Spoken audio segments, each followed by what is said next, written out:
welcome, Spurs fam. Tonight's show is going to be interesting and interesting as say it. Um, yeah, just look at the last intro picture. Had a chance to spend some good time, quality came over to the States, and he's not so popular right now in the last couple of hours. Uh, I wish he kept his mouth shut, but when you're in a podcast or an interview, you say the darndest things, and Ledley, he gets paid by Daniel Levy. What can you say? You don't want to get fired, but yeah, a little disappointed. I still love Ledley. That's my boy, but man, it's been a toxic season now. People mad at Ledley King. Jesus Christ. Man, damn. Michael. It's always something when Ledley gets in on the act, isn't it? Yeah. Yeah, it was a tough pill to swallow. Reading what he tweeted, right? You love him, but man, what are you saying? Jermaine Defoe, please don't say anything. Please. Yeah, just don't say anything. You don't have to bash Levy. Just don't say anything, right? I mean, if I had my top 5 favorite Spurs players, Jermaine Defoe and Ledley King are in there. Please, Jermaine, don't say anything. Gosh. We're not going to talk much about Saturday's debacle, but Thank God. How are you feeling mentally, Michael? How are you feeling? In regards to Spurs, I'm tired. I'm just tired with everything that's been going on, with this club. I still like to talk about it, right? But it kind of gets taxing to constantly keep pointing out the mistakes, pointing out where the issues are, and you kind of know that you can say as much as you want, but if the ball twat at the top doesn't change, then we can talk as much as we want, right? The issue is how the board decides to go with things. Yeah. Cool. How are you doing? I'm assuming you watched the movie Saturday. And you're muted, mate. You're mute. Yeah, I did, Mahri. I watched the original Nightmare on Elm Street, avoided the football nicely. Good choice again. Yeah. Made some homemade fish and chips and just had a generally really nice time. Oh, that is Nightmare on Elm Street. It's a classic. That is It's actually aged quite well. I was surprised. Yeah, yep. Yeah. I remember I couldn't sleep when I was a young lad because of that movie, because I didn't want to dream.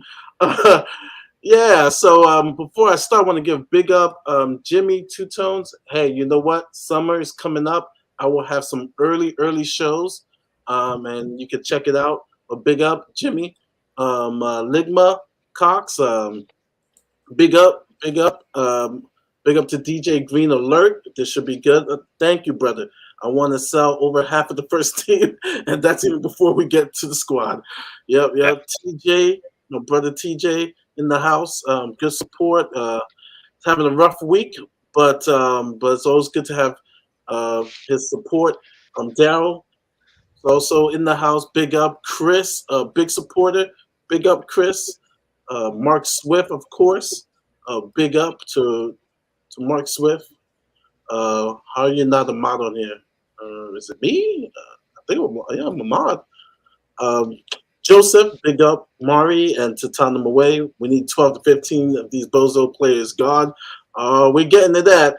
Rob Erics, Enix out. Big up, guys. Big up. Tony.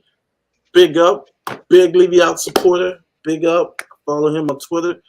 Always preaching the truth. Joe, big up to you, Joe. Big up to Jazz. I'm voting no to everyone on Gun Stick. Yeah. You're gonna see how it is later on. Ant, big up, Ant. Daniela, big up. I don't want us to get Conference League. I agree with you. I'm with you on that one. Big up Daniela. Big up Corey. Brighton, what a game against City. I know it was 1-1. Did Brighton pull it out or No, it ended 1-1, but the game was quite enjoyable. And it's okay? not like City. It's not like City rested everyone. They actually put out quite a decent competitive lineup. Haaland was playing. Mahrez was playing. I think it's quite a few names from the first team. Yeah. I have something to say about De Zerbi. I was going to do a separate video to pull up, but I want to say something about De Zerbi. And based on what Pep said yesterday, if you saw what Pep said, but I'm going to continue the big ups. Terry is also in the house. Big up, big up. Oh, man. First super chat of the night, evening. A user, big up. Thank you for the support. He says, evening. Here, Levy is 5 minutes short for slot. Yeah, I was going to get to that. It's that season. It's that season. Ticket renewals.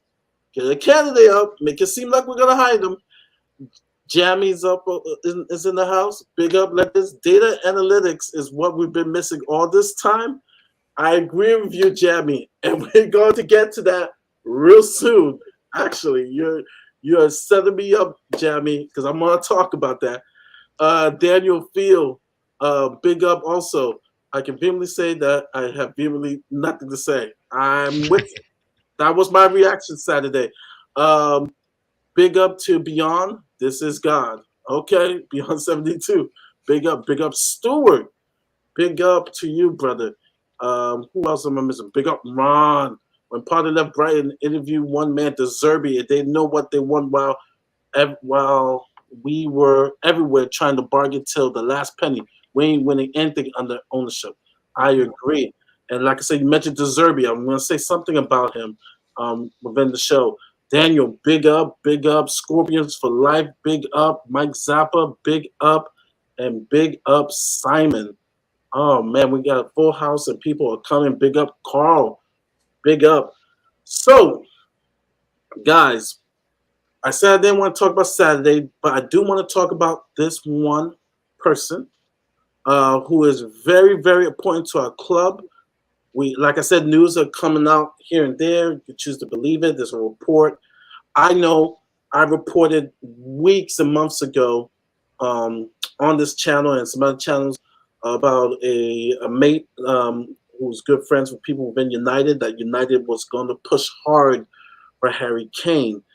And now you're seeing on Twitter about someone saying that, filming videos, from former players. I don't know if the videos to convince King to stay or goodbye videos. I don't know, but it's a very important topic to talk about, and that is Mr. Harry Kane. And let me pull it up. Okay, here we go. Harry Kane, what's next for Harry Kane? We're hearing a lot of stuff that's going on. In my opinion, I don't think there's only one team I see there that he can go, and that's United. From my inside sources, they're going to test Tottenham's resolve, Levy's resolve. Chelsea is not happening. There's no way that's happening. The only way that happens if the contract runs out. Real Madrid could possibly be a possibility. Benzema, it's like 35, 36. And there's, Marca, the Spanish paper, there's things coming out. So, Michael, what's next for Harry Kane? Was it his last game, home game, on Saturday? There is a possibility, of course, that this was his last home game, right? But I think I will keep with my stance. I think he will stay for one more year and go on a free. And the reason why unless United make such an irrefusable offer, so if they come out and give us 110, 120 million, I think in that case Levy should budge. Let's be honest. If they offered us 120 million for a 30-year-old Harry Kane on 1 year left on his contract, that's probably a good deal, even though it would mean an even bigger rebuild, right? But for me, Chelsea is definitely not happening, and that's not so much from Harry Kane's point of view, but more from Levy's. We already are on his back as a fan base. We already, watch every single step that he takes. So imagine if he sold Harry Kane to Chelsea now. It would be an absolute PR disaster. And with Real Madrid and Bayern Munich, I have a feeling he wouldn't want to move abroad. Some people diminish the importance of that Alan Shearer record, but I actually think he really cares about it as a personal achievement for himself, that he wants to beat that record, right? So for me, the only choice left is Manchester United, and the reason why I'm saying that he won't move is, again, that's just my opinion. No, inside sources, no, ITK, whatever, right? I just feel like because of his wife's pregnancy and the fact that he doesn't want to move his family from London, I think he will stay for 1 more year. And when his wife delivers the baby and they are settled, then next year I think he might think about moving. Right? I know it might sound as a trivial reason, but for me, this is a thing that he would care about, right? So that's pretty much the only logical reason why I'm saying this. I think he will stay for 1 more year. Okay. Yeah, I want to throw out before I get to Cuba because, people have thrown out, will he truly let his wife kind of dictate if he not leave London or leave for another country? I've always of the big belief he wants Alan Shearer's record. But I heard a good case that, because he has not won a trophy, he might, if Real Madrid comes calling, right? Let's say Real Madrid comes calling, there's a chance of glory over there. He that to fight trophies for a record. I get that it's the greatest record, but Real Madrid comes knocking. Man, I fully understand that argument. And listen, I don't have a counter argument to that, right? That for me, it's a valid opinion, and I wouldn't be surprised if it happened, right? It's just my feeling, my hunch, right? I just have a hunch that he will stay, right? I cannot really give you more reasons other than he doesn't want to move his family, or he doesn't want to leave his family in London and go to Manchester to live by himself and only visit them once per week or something, right? I just have a feeling he will suffer for 1 more year and then he will move. Unless we do a madness next season and win something and qualify for Champions League, then maybe for some reason he will get hooked again. But I doubt it. This guy has been banned so many times that. Yeah. Cuba? Yeah, it's that big question again, isn't it?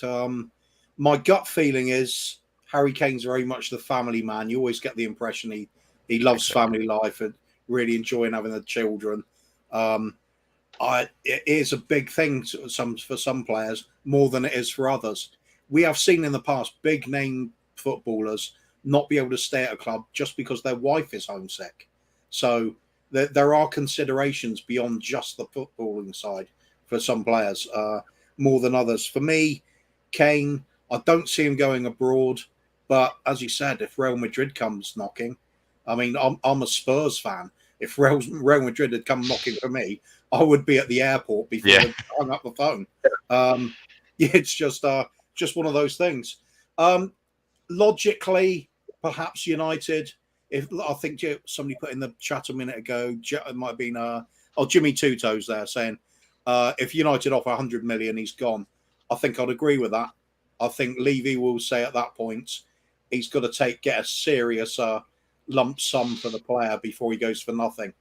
There is a possibility of him staying an extra season, run his contract out, a big signing on fee going on a free to somewhere else. That could appeal as well. It would enable us to get the new manager in and have the services of Kane for at least one full season. So we'll try and establish the way of playing first. That could work. There's also the fact that if we have got Arne Slot coming in, we may be looking at that really painful rebuild that Pochettino was talking about. Perhaps it would be then time to think, cash in on Kane while we can, get some young players in, the likes of Jimenez from Feyenoord, who he's already worked with, of course, and he's had a fantastic first season, scoring over 20 goals. Coming into a foreign league is quite an achievement in most countries. It could be the time. There's so many ifs and buts with this club. At the end of the day, I think Kane has got to look at chasing trophies at this point in his career. So it's kind of he's coming to his twilight years soon. So interesting ideas, but who knows? Chelsea, is that an option? Pochettino's there. That could be a pull. Todd Boehly splash the cash. Could that be a factor at the end of the day? Would Levy go against what he said he was always doing? He won't sell to a rival. If the money's good enough, you've got to think surely he would. Would they go for a crazy fee like 120 million or something? Surely it'd sell them. Who knows? See, the rumors Fabrizio put out that they may be after Vlahovic. If they get Vlahovic, then that cancels them. We need a hope for this, that Chelsea does get Vlahovic. That cancels them out. United, they still want to go after Osimhen of Napoli, but that's going to be a difficult deal to pull. It's going to be a very difficult deal to pull because De Laurentiis does not want to sell Victor Osimhen. So Real Madrid, it's funny because, Modric, Gareth Bale, and I don't know if you guys remember, not so much Michael, but maybe Kuva. Remember when Daniel Levy struck a partnership with Real Madrid? And then the very next week, they somewhat sold Ozil to Arsenal, our rival. And we're like, yeah, how's that partnership working?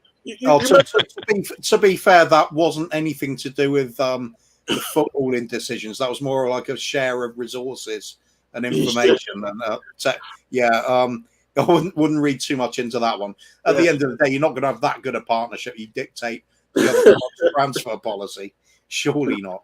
Yeah, I remember that. It was like when it first came out, I was like, oh, we're having a partnership with Real Madrid. Okay. They got to sell us Isco and Vasquez and stuff later on. And it's 2023. I'm still waiting. How did that partnership benefit us?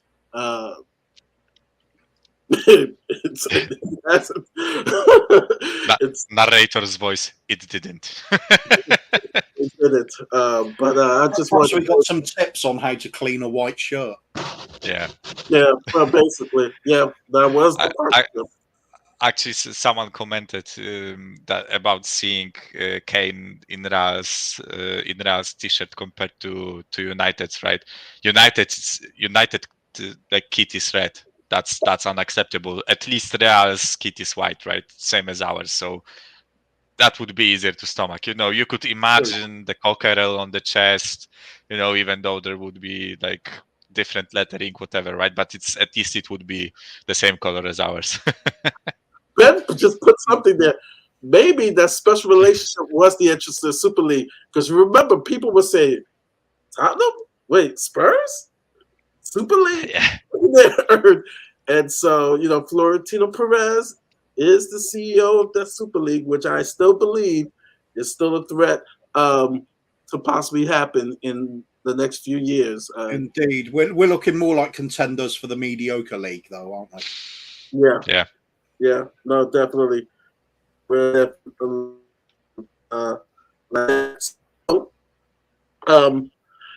Kane saga is going to go through. You're going to hear more about Charlie Kane because Charlie Kane is still in his team, and who knows if they are going to baffle it just like 2 summers ago. I mean, so it's going to be Very, very It's go interesting. it's going to be a painful summer. Yeah. Same thing that happened 2 years ago. Every single day it will be United are in talks with Tottenham. Oh, Harry Kane should go to United. Harry Kane should go to Bayern. Harry Kane should go to Real Madrid. Real Madrid preparing an offer. Bayern preparing an offer. And over and over and over again. Like searching for Spurs news. Spurs transfer news will be a pain in the ass. It's a case of the one player we don't want to sell, we could, and everybody else we want to sell and can't. We've got so many players coming back on loan now that in the summer. It's just ridiculous. There's no way we're going to ship them all out. I think we're absolutely screwed. I really do. I think Slot's going to come in and need a huge overhaul, and I just don't see it happening. I really don't. Yeah. Who's going to? Where's Dembele going to go? Where's Lo Celso going to go? Because we're talking about leagues that they'll want to go to, where the clubs don't have money now. Yeah. It has to be another Premier League club, really, doesn't it? Unless it's the likes of Madrid, perhaps, and PSG. Are they going to go for all these players? I don't think so. No. They're not good enough for us. They're not going to be good enough for them, are they? That's why the rumors of ripping up contracts, right? That's probably the only way we could get rid of like some Ndombele and other guys, right? Because like with Rodon, I think you could sell him to a championship club. I think there would be buyers there, right? He's Welsh, maybe there is something to be cooked there, right? But with the guys like Ndombele on the wages that he's on, no way anybody is taking that bait, right? So the only way is either us paying him down his contract and stuffing him in the reserves or something, or ripping up his contract, right? Which is, I think, the way we are going to go. I hope, at least, right? It's with Spurs. It's always I hope, I think, in an ideal world, but it rarely happens. Yeah. Big Up Still is in the show, and we were just talking about Kane. I was just talking about the couple of scenarios. Even Real Madrid, if Real Madrid comes knocking, do you care about Alan Shearer's record, or you want to go chase for glory at Real Madrid? Talked about Chelsea possibly being interested in Vlahovic, so that might possibly eliminate them, and that might leave United, who are also interested in Vlahovic and Osimhen. But Harry Kane, what's your thoughts before the transfer window opens? Big up Kuva, big up Michael, big up Mahri, big up everyone in the chat. Big up, mate. As always. Do you know what? I never thought doing YouTube I'd have to say the word big up so many times, but you say it every day. Big up. There's always something to big up. Harry Kane. Look, I'm a Spurs fan, not a Harry Kane fan, so I want him to stay. I hope he stays at Tottenham. I hope he stays for the rest of his life. However, if he does stay at Tottenham, the media are going to hound him. Other fans are going to hound him. Everyone's going to hound him for not being ambitious. And then he's going to have that stick to beat on him. And how will that impact him as a player? We've been called Spursy for quite a few years now, and it's just weighing down on us as a club. And it's just everyone calling you it. It begins to put even bigger pressure on the situation. So if people are going to start calling Harry Kane unambitious, lacking the minerals, lacking the desire to be successful, that's going to begin to weigh down on him. Look, for me, I think going forward, the best thing we could do is drop £300-400 million, bring in some elite players and fill the cracks and just go for it. That's not going to happen in a million years, because they would have done it under Jose and Conte. So they've said that they're not prepared to do that. So if it is a rebuild, as much as I don't want Harry Kane to leave, and I think if he does leave, it'll be a tragedy for what he's done for us to have won nothing, I don't see how he can stay for a rebuild, because I just picked up the end of what Kuva said, and fuck me. Do you know how many things have to go our way for a rebuild to be successful? One, the right manager has to come in. There's no guarantees it'll be Arne Slot. And by the way, that deal might be falling apart. I'll talk to you about it in a minute. Yeah. So Yeah. you need the right manager to come in, and there's no guarantees who that will be. Secondly, you need the manager to stay for 4 or 5 years, and Levy's track record is he sacks them as soon as the going gets tough. Number 3, you need the right football director. We've had a disastrous run with all our football directors. 4, you need the existing good players to stay. It's not just Harry Kane, it's the others that we think are good. 5, you need to bring in the right players. 6, you can't have injury issues because the squad depth won't be there for 3-4 years. 7, we've got to get rid of the deadwood. 8, the players coming back. We've got to sort that out. And there is. I was saying this months ago. I put it. All the receipts are on YouTube because I post a lot in the comments section, the community section. I said, look at the list of things that need to be fixed. There is no way in hell the 8-week window we're going to have from the season ending end of May to the start of the season beginning of August. There's no way in 8 weeks we are going to fucking address that. No chance. So for me, next season is already a disaster. Maybe we might be surprised. There's always a surprise. Big up, Alex. There's always a surprise. Like no one expected Arsenal to do so well. No one expecting Newcastle to be this good this quick. There's always a surprise. So you never know. But for me, next year is going to be a disaster.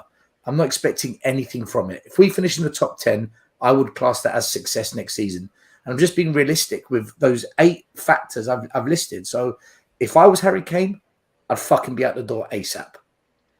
As a Spurs fan, I pray to God he stays, because if he does leave, I do fear that we might edge towards a relegation battle. Although I don't believe for 1 second we will go down. I don't buy into that conversation, but we could potentially get dragged into the mix. So that's my take on Harry Kane, man. I hope he stays, but Harry, dude, man, I fear for the guy. I fear for him, what it's going to do to him. Not winning trophies, wasting another year, fans around the world calling him unambitious. I don't know, man. I don't think it's a good look. Yep. Well, that's a downer Not on much the of evening, it. isn't it? Yep. Yeah. All right, guys. Thanks for having me. Have a good one. Fuck you, still. Yeah, bloody rain cloud. Sorry. Look, Harry Kane's going to stay. We're winning the league in 3 years' time. He's going to get the golden boot in a Spurs jersey. No, come on. This is worse. Stop. Oh, sorry, That's better, mate. That's better, mate. No, you're right though. It's a massive bit of optimism to think, even if we do get Slot, that things are going to work straight away. We're so far off rebuilding a team at the moment. It's untrue. And the fact we cannot sell players, that's just unbelievable. We're absolutely shafted. All that money you'd expect to get from surplus players, not happening. That might be the unfortunate realism. Is if any kind of big rebuilds needed, Kane might just have to go. That's horrendous, but that's what we're faced with. I was with Elias on his show today, right? And I will repeat what I said there, right? No matter what happens this summer window, right? We are standing on a crossroad, and one road is leading, I don't want to say back to glory, right? But back to being a proper club, let's say, right? And the other much bigger road is leading us straight to bottom half of the table finishes for the next couple of years.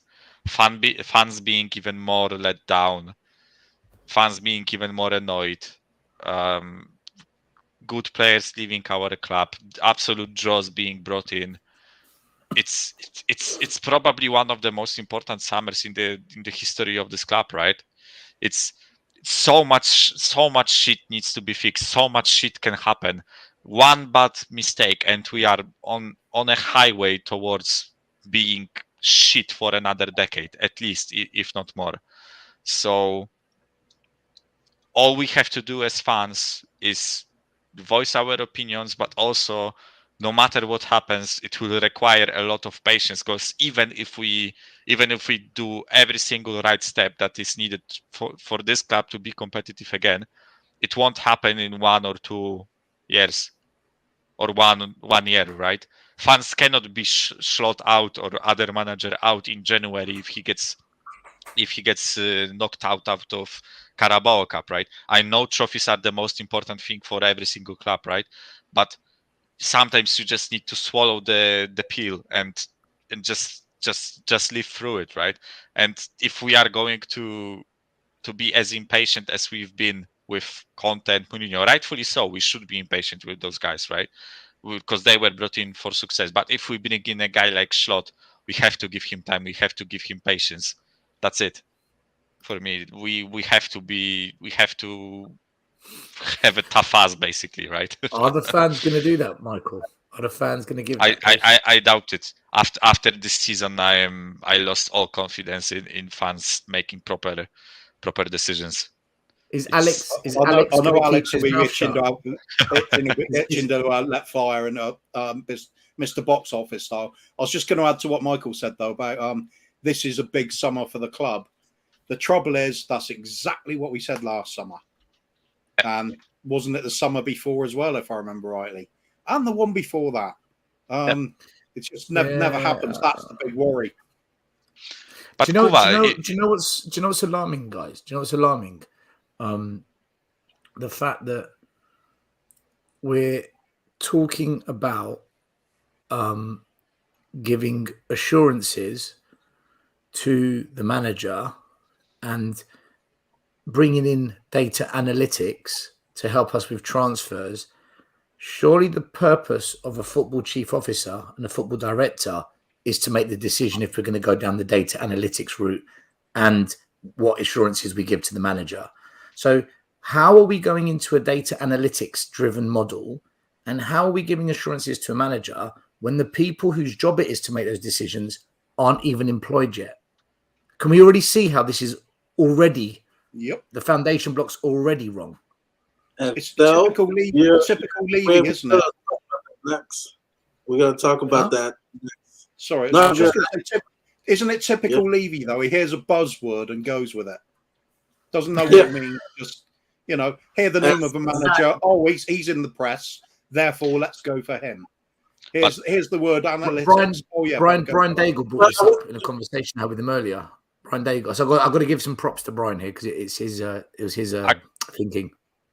Actually, Kuva, to follow up on your comment to my comment, right? But you said that we said the same thing last year and 2 years ago and 3 years ago, right? Because it is true. Like last summer was one of the most important summers in the history of this club. 2 years ago was the same thing, right? And we were standing on the same crossroad, right? With a highway towards mediocrity and a small path towards being competitive. But every single time we chose the wrong path, right?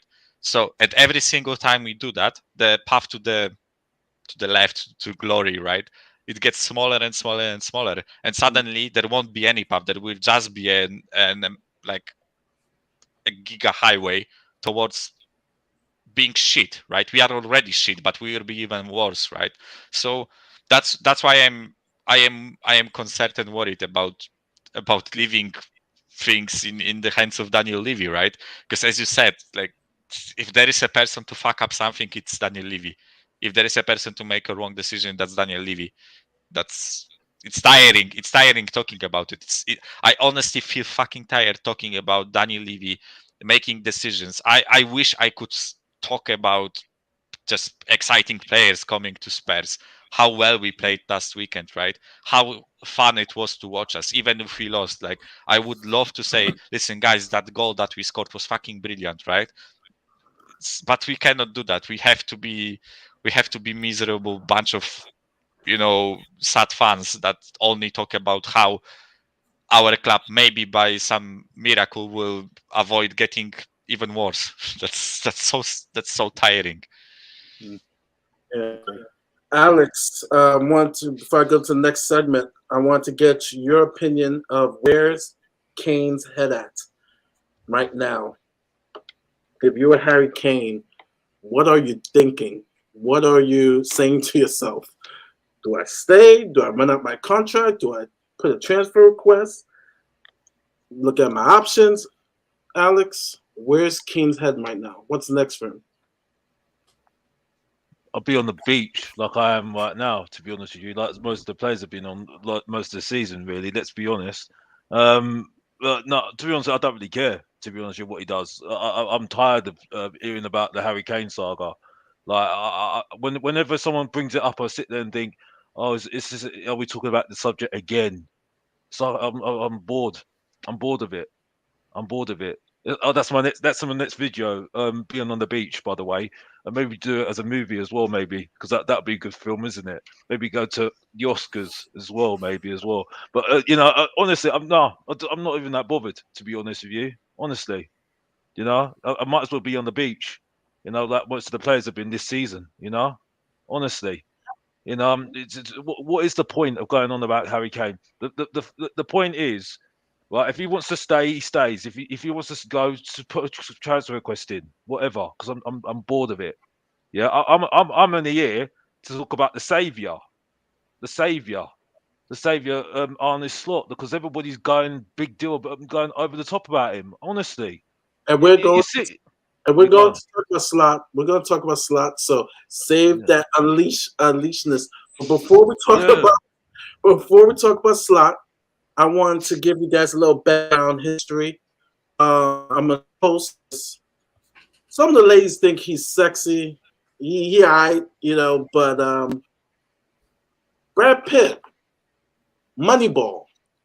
Now, if you have never seen the movie, it's based on a true story about data analytics of the Oakland Athletics. Is a baseball team, and there were teams prior who have done it in the other sports, but they were famously known to do it, and it became successful getting the Oakland A's into the playoffs, and they built their team financially smart, but also on data analytics and how they got their players. And a lot of their players became all stars. They got brought by other teams, but they were still able to produce players.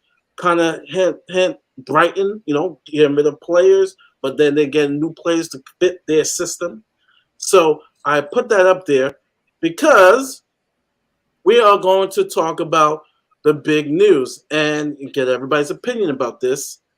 Um, and it's about data analytics. Let me up. All right. So the question is, data analytics, is it Daniel Levy's latest ploy? I say if it's his latest ploy because teams that that that live and die by data analytics, they treat it like the gospel. They treat it like this is not a gimmick. This is how they do business. And so I will start with Stell. Data analytics. Is this Levy's latest ploy? And you already talked a little bit about it. Right. So I'm going to start off by saying this, okay? If any fan gets behind data analytics or any fan wants to embrace it and any fan thinks, do you know what? I wouldn't mind us to take this data analytic approach, the same approach Brentford and Brighton have taken and Liverpool took when Jurgen Klopp had those successful years. Data analytics is another word for stats. It's basically taking statistical data, analyzing the statistics, and coming out with outcomes to predict what would be the best path to take when signing a player, keeping a player, spotting a gem and under a player that's maybe better than what the eye shows. Now, this is exactly what Will Stewart does. This is what Will does, right? And I'm not coming on here to defend Will and kiss his ass, but all the people, Mr. Box Office, that slam Will for this and all the other people in the comments that go ballistic over it, you're going to all need to start listening to Will and maybe apologize to him because this is what data analytics is, man. This is exactly what it is. Now, what do I think of it? It doesn't matter what analytics you do, it's what you do with the data. So if the data says to you that you should go and buy player A, B, or C because they meet the exact performance criteria required for the position that the manager needs for a certain type of role in the system, you have to go and buy A, B, or C. If you go and buy D, E, or F, the data analytics means fuck all, right? So like anything, it's not what you do with the car, it's how you drive it. It's not what you do with the football, it's how you play the game. And the same applies to data. If we're going to go down this road, I've got nothing against it. If anything, I think it's about time because we actually had a really good data analytics guy. His name was Paul Mitchell. This is how he fucking did it. The same guy everyone says, bring back Paul Mitchell. What do you think he did? He was a data analytics guy. So I don't mind going down this road as long as it's the football director's decision, the manager's happy with it, and we listen to the data. If we're not going to do that, then I agree with what Coover said. It's a fucking buzzword that Levy's jumping on the back of because he's seen teams below us overtake us and he's shat himself. So he's going to try and copy what they do rather than listen to the experts that he refuses to listen to. That's my view on data analytics. Back to you, Alex. Actually, is it to me now? Yeah. Is it to me now? Or We're you're going- going to be waiting for a long time for that apology because Mr. Box Office never apologizes, Stelios, by the way. But no, listen, like I tend to agree with what Kuva and you're saying at the end of the day. Yeah, I mean you need to be ahead of the curve, really, not behind the curve, which Tottenham Hotspur are at the end of the day. I mean, for me, it's been too. It's about time. It's about time we got done this anyway.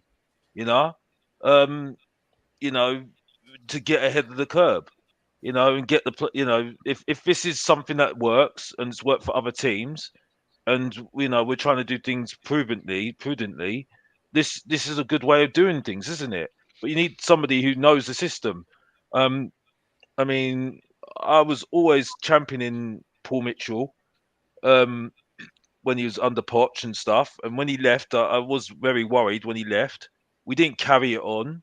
And as a result, we've been flopping in the recruitment side, even looking at the managers as well, basically as well. I think it's been awful as well. So, but again, that's because our direction and that's it, and our philosophy and that's it. So for me, I can't get excited right now. I just can't get excited at the moment. I think it's heading the right direction, but we have to see what happens, don't we? Really, and we haven't even got a director of football still yet, and that's another thing as well. So yeah, that's just my thoughts on it, really. if you don't mind, guys, because actually, like, everyone might not agree with my footballing opinions, but I am a data scientist, so I actually kind of know how things go with data analytics, with using stats, etc. Right? And I have to completely back what Stel said. Right? Data, statistics, you can do however much data collecting that you want. You can run algorithms, you can look at the data, but without context, without knowledge about the topic, data means fuck all, sweet fuck all. Because you have to, especially when it comes to things like football, like sports, when you look at human behavior, human performances, how humans behave, how humans play, right? You have to apply context to it, right? Data is not everything. Listen, let's say you have a player A, B, and C, right? And the player B has the best stats out of the three, right? He's like the best passer of the ball, the best shooter, scores the most goals, makes the most progressive passes, etc., etc., etc., right? All good. Then there is player A who is slightly worse than him in those same metrics, right? Just slightly worse. So technically you would look at player B first, right? But player A has the winning mentality. You go there, interview him, and you see in his eyes, you see in his body language that the guy wants to win, and the guy who is technically a bit better at the ball is a fucking loser who settles for money and becomes lazy, right? Without that context, you will choose player B because he had slightly better stats, right? But you have to apply the context, right? You have to, when it comes to like making decisions on human data, on data gathered from human behavior, human activities, right? You have to apply the context of the environment, of the mentality of that player, right?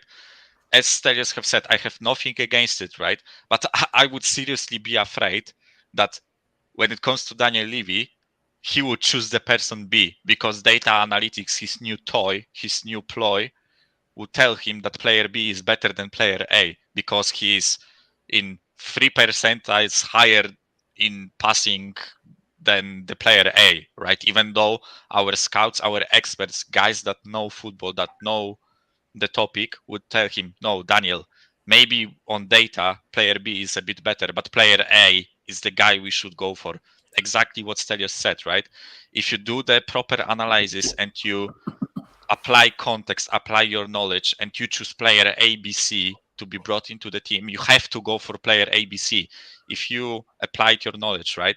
You don't go for player DEF because he was slightly better in some metrics. That's how working with data works, right? It's not only about looking at numbers and applying some algorithms. You also have to apply your own knowledge on context, right? You have to know what things are important, right? That's how I see it. I am currently my master thesis is a data analysis physics on football, right? I am writing a machine learning program that tries to predict the outcome of matches, right?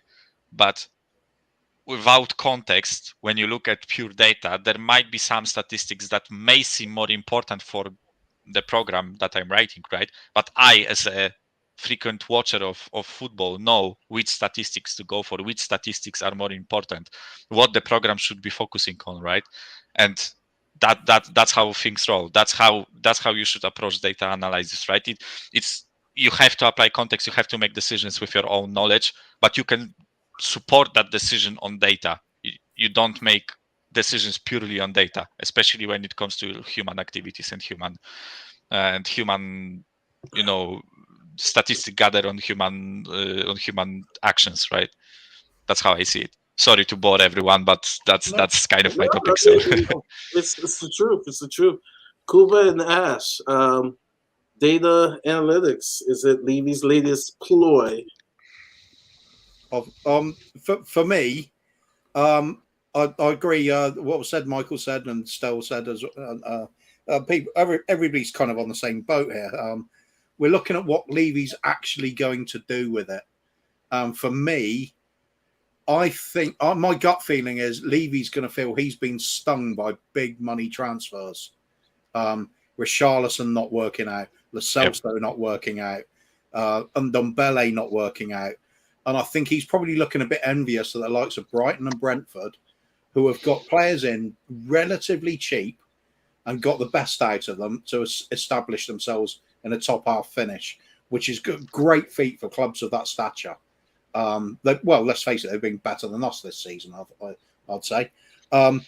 Now, for Levy, if he's going to take a step back from these very high risk, big money transfers, which I think he wants to, because his overall ethos is to try and play it safe on everything. That's why the money goes into the infrastructure rather than the playing squad to start with.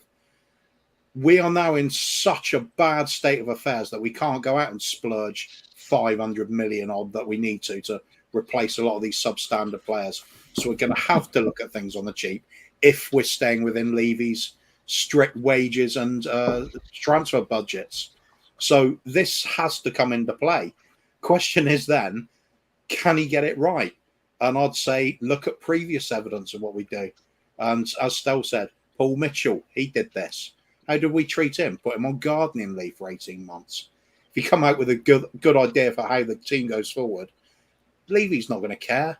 It's just balance the books, get things done on the cheap, get the team in a position where it can just tread water infinitely, and we'll never get anywhere. I've just got absolutely no faith in the ownership and the chairman of this club whatsoever. I don't know why people still do.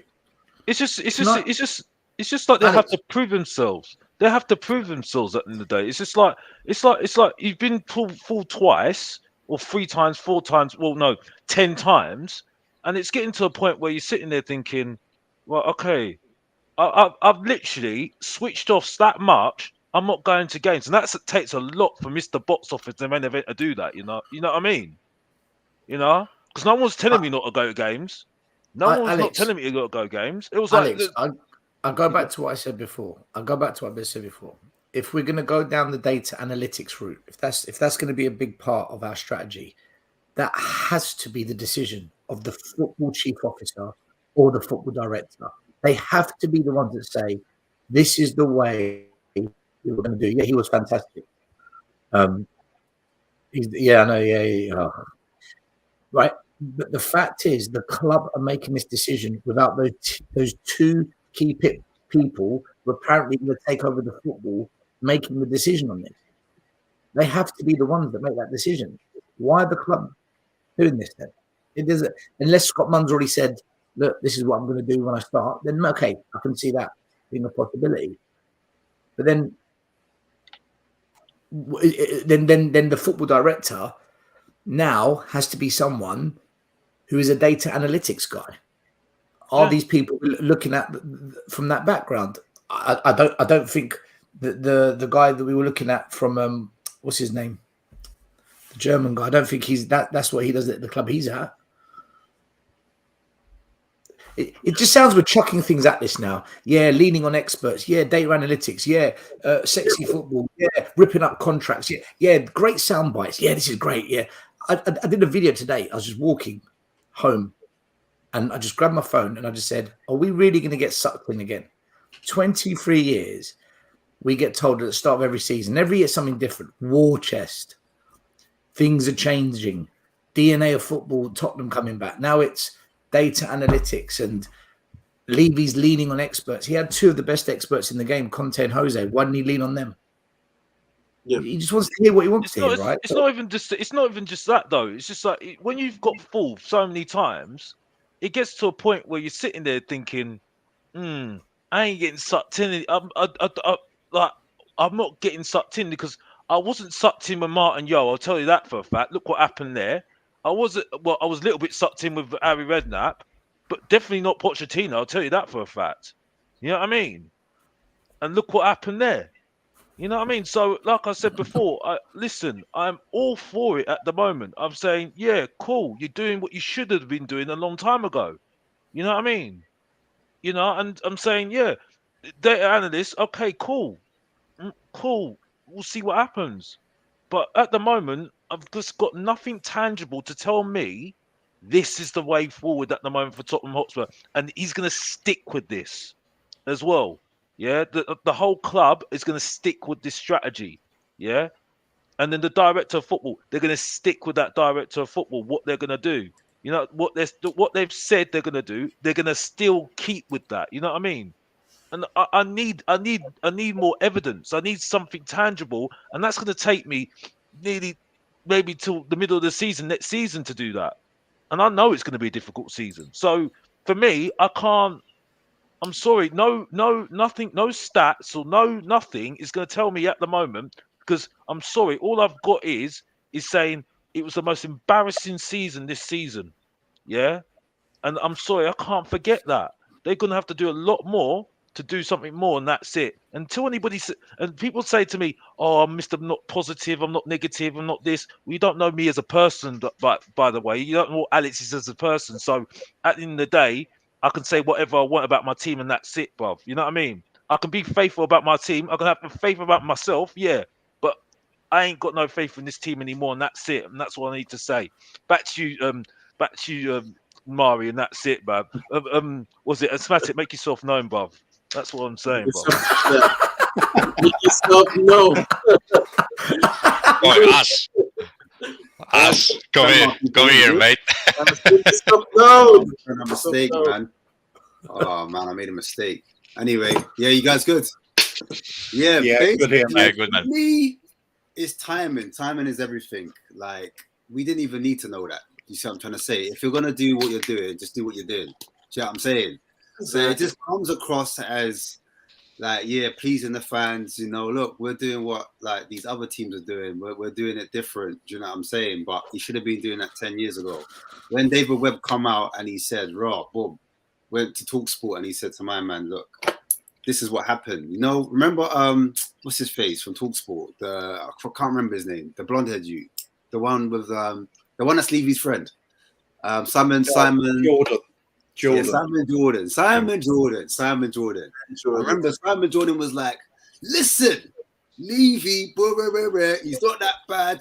I'm not his friend, but..." And every time he had his back, then my man came and told him. He said, "Listen, we had guys in the door. We did the research. We put everything down. We had all the analytics signed. Everything was done. We spent the money to go and research to do whatnot." For them, man, to say, "You know what? I looked on YouTube." Levy's like, "I looked on YouTube and I don't think I rate him." Do you know what I'm saying? We're not listening to the experts back then. I don't know if we're going to listen to the experts right now. Whether we listen to the experts right now, it doesn't even matter because he still might do his own thing. He still might think, "Oh, you know what? I still don't want to go with this guy because it's too much of a risk." So I don't know if he's going to risk it for the biscuit and try and make peas off the youths that are coming in, and he thinks, "Oh, I'm going to take a gamble on this one and do like an NG in Kudu," because we've experienced those kind of guys, the Janssens and all those kind of guys. We've experienced it where we're not going for brand names. Remember what Danny was saying? Danny boy was like, "Oh, you have to Google them man there to find out who they are." Remember? So we're going back to the Google days where you have to research a player, or is it going to be ready now players? I guess not. So Yeah, I'm just go on, Mike. Go on. Yes, sorry, mate. It's always a risk when you take data approach, right? That's why I said you have to have good footballing knowledge while making decisions, right? Because if you make the decisions purely on data, you might land on a, I don't know, Enciso or Mitoma like Brighton did, but you might land on and Dudu or however the guy's name was, right? It's Dudu, I like that. Kudu and Kudu, right? I don't remember the guy I wasn't supporting back then, right? But it's always a risk, right? It will always be risk even if you apply your knowledge, right? Because you can make mistakes. It's normal. It's for humans to make mistakes, right? But the issue is that you cannot. I tell you, you cannot make decisions purely on data because you will fail most of the time. Because data is one thing, right? Someone might be on their purple patch while you are looking at them, right? So, some player might be performing the best because the league they are playing in is absolutely dross, right? Like, you know, there might be a keeper who is excellent at claiming crosses because he's like a 2-meter guy from Netherlands playing in a Chilean league where everyone is 1.60 m, right? Of course, sorry for stereotypes, but you get the point, right? So you have to also apply context and your knowledge. Michael, And you know, for me, it's a thing where, like, all right, everyone knows we need a goalkeeper. Everyone knows we need a centre back. Everyone knows we need another centre back. If we're getting a certain coach that lacks a back four, you're going to know that we're going to need a certain type of fullback. You see what I'm trying to say? We know we've been yearning for a flair player for the longest time. Yeah. Like, we haven't had a flair guy or an attacking mid or someone that can just entertain us in a hot minute. Like, we watch football. I don't know about you guys, but I watch football for entertainment. And I could name you all of the players that I used to love at Spurs, but coming back to this season, I'm not too sure where the flair players have gone. The players that get you out your seat. There were none. There were On the none. beach, on the beach, asthmatic. On the beach, asthmatic. On the beach, yeah. That's what I'm saying. So this is what I'm saying. We've had Son and Kane. We've had Son and Kane for 5 years. Yeah, those two, right? But no, Well, but I mean, like, Kulusevski last season, fantastic. It's the reason I was watching. a joy to watch. No, but A you joy know to what I watch mean, last though. season. You know what? Like, don't get me wrong. Son, You're goal talking about scoring. Ginolas and Gascoignes. That's what I'm telling you. Thank you. Yeah. Do those players exist anymore? Do those players exist in football nowadays? No. But no, Ash. They don't exist. Gareth Bale, had me jizzing in my pants, man. Like that. Those were the days. I'm being honest. You know, Aaron, like, it just feel like, man. Of course, Kane has that flair. Sonny has that flair, but man, I just miss it, man. I just miss those days. Boys. You don't get flair players anymore. The closest we had, well, the last one really was Ronaldo and Messi. Although, like Stelios, to even further support my own point, I'm this topic I'm going to be tooting my own horn a lot, right? But to even further support my points, right? Brian Hill dribbling stats in La Liga were fucking insane. The guy was actually, like, when you look at his FIFA stats from not FIFA, FBref stats from his seasons at La Liga before we bought him, it would seem that the guy is the next Messi, right? The amount of take-ons he had, the amount of dribbles he had, etc., right? But a guy buying him didn't apply the context of he's playing in the Spanish league, which is way more technical, with smaller players, not as physical, not so much running, not so much shoulder budging, not so much fouling, etc., right? In the sun. Yeah. Then you pick Brian Hill. You look at him, amazing, like flair player, dribbler, etc. You take him from Sevilla, right? He was in Sevilla. You take him from Sevilla, bring him to Spurs, put him against Burnley, and he gets fucking shoulder badge from the ball, ends up in the stands with a broken arm, because that's how Burnley, the old good old Burnley treated players, right? You have to apply the noise. So I completely back what Ash said, right? But you have to be careful with who you pick and how you pick them. And that's exactly like my point. You have to look at context. And that's it, right? Brian Hill, amazing player in Spain, fucking dog shit in England. That's the issue, right? We're gonna get to Brian Hill, so let's get to. What did Ash want to say? What did Ash want to say? Because I think Ash wanted to say something. Didn't he say something? Yeah. Sorry, mate. No, it's cool. No, it's cool. It's calm. Carry on. I was going to agree with that Brian Hill statement because I just feel like Brian Hill. Get to him. We're going to get to Brian Hill. Yeah, go on. I was going to say, there are some players out there that would do the job. I mean, look what Napoli signed up with, Kvaratskhelia. He's from Georgia. He's going to know. He's going to be able to take a few hard knocks while playing. I think also, again, I'm coming back to the whole point about chemistry as well. For me, you know what I mean. The players that we're getting in, and this is where I actually agree with Michael. There has to be context on this, but there have to be players that actually work well with the players that we've got already that are in our spine at the end of the day. Listen, I'm ruthless. I was ruthless with people that said that who players we need to get rid of. I've told you what my spine is, and that's it. And there's not a lot of players in it, to be honest with you. We're about to get ruthless. I won't get into it too much, no, because I know you're going to get into that segment, Mahri. But my point is that I think there have to be better chemistry. And to be honest with you, from what I'm hearing from this slot guy, I don't want to go too ahead of myself because he ain't here yet. I think he understands that. I think he does understand it. So, to be fair, there are some positives there. You know what I mean? Let's talk about it. So I pulled up a screen, and there's much more. I'll have Stel talk about this, and just YouTube, and just look at websites, Coaching Tactics website.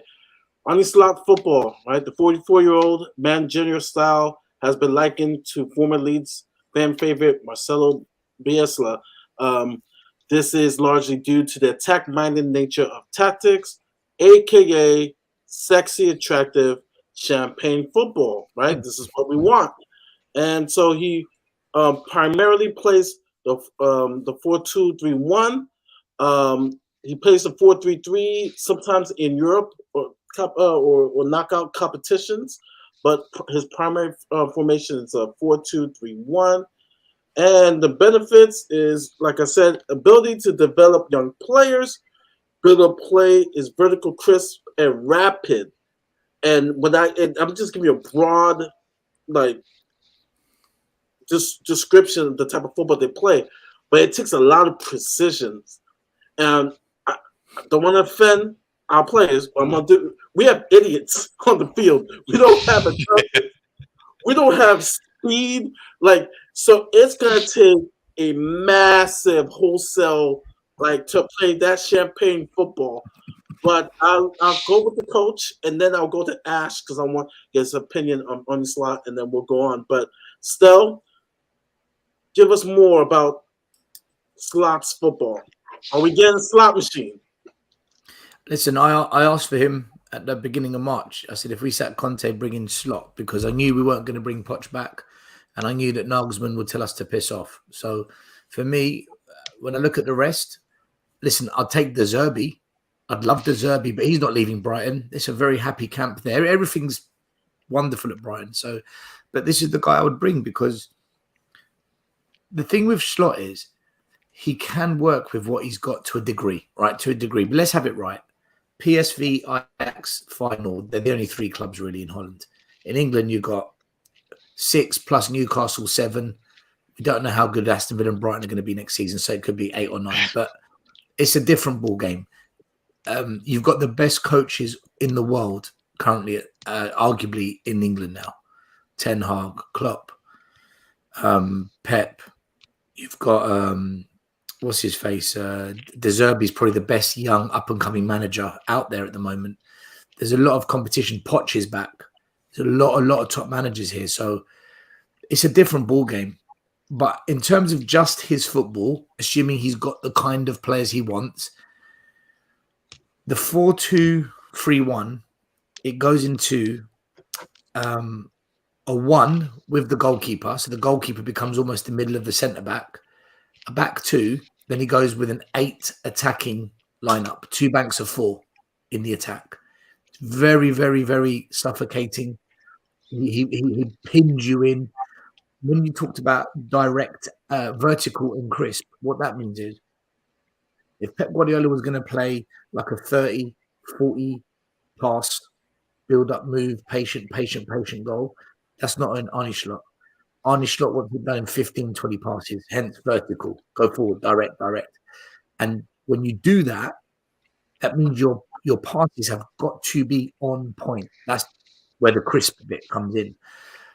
Rapid, yeah, it is. When it pops, it's very quick. Do we have the players to do that? Hell no. Hell no. Can he develop some of the players to do it? Yeah. And I'm telling you now, do not write off Oliver Skip. A lot of people have written him off. Mark my words. Skip will be a player that will benefit from this. The other good thing about Slop's system is a lot of players rotate position. However, that means you need total football players. Can the 6 play in an 8? Can the 8 and the 6 play in a 9? Not a 9 in the 10. There's a lot of rotation. I don't know if we've got players that can rotate, because as soon as one player's out of position, the whole team fucking collapses. So again, it's a big ask. If he gets the players he wants and he gets the type of players he needs, we should be excited. Absolutely. The negative of Arne Slot is it's very high risk. But because most of the time he chokes you, he suffocates you, and he picks you off, he gets away with it, and it works. But if he comes up against the pragmatic, the shithousery, or a team that knows how to pounce on a counter-attack, we could get caught out. Mourinho's done it to him twice. Right? So this is his weakness. And I think that's why he also plays the 4-3-3, because it's slightly different, but it's less attacking the way he does it. So for me, you're going to need a new goalie, 2 new centre-backs. 1 isn't enough. You're going to need probably 1 player to play in the pivot with Basuma or Pape Sarr or Skip, because the ones we've got now, I don't think they can play together. I don't think the chemistry is right. And the pivot's the most important part, because when a team presses you, the pivot players sit behind the press, ready for the break. And when we press, it's the pivot players. Most of the goals go through them too. The other thing as well, if you look at an Arne Slot team, a lot of his goals come from distance, long-range shots, or just outside the box. Other than Son and Kane, I don't know who can do it. So there's a lot to Arne Slot that's great, but there's a lot that I think we're going to come unstuck with. So we should be excited, but again, it's going to come down to the same shit. Will he be backed? Will he be in the job long enough? And are we going to do the right things by the manager and the team? And for me, the answer is going to be no. I doubt we will. I've lost think all that's. confidence. Let's go to Ash, and then Sorry. Yeah, go on. Yeah, I was gonna say, ditto to everything that Stel was saying. He likes to keep the same team. I know that he doesn't like to rotate too much. However, I know he does like to rotate the wingers. They didn't have very good wingers at Feyenoord, but that's one thing he does like to rotate. And I know we've got a few wingers, but yeah, the double pivot's very important. Højbjerg can't really do, in my opinion, he's not really multifaceted like that. So I think we are linked to their captain. I think we were linked to their captain. I was about to talk about that guy. Yeah. Oh, I won't say anything then. I'll leave that to you. No.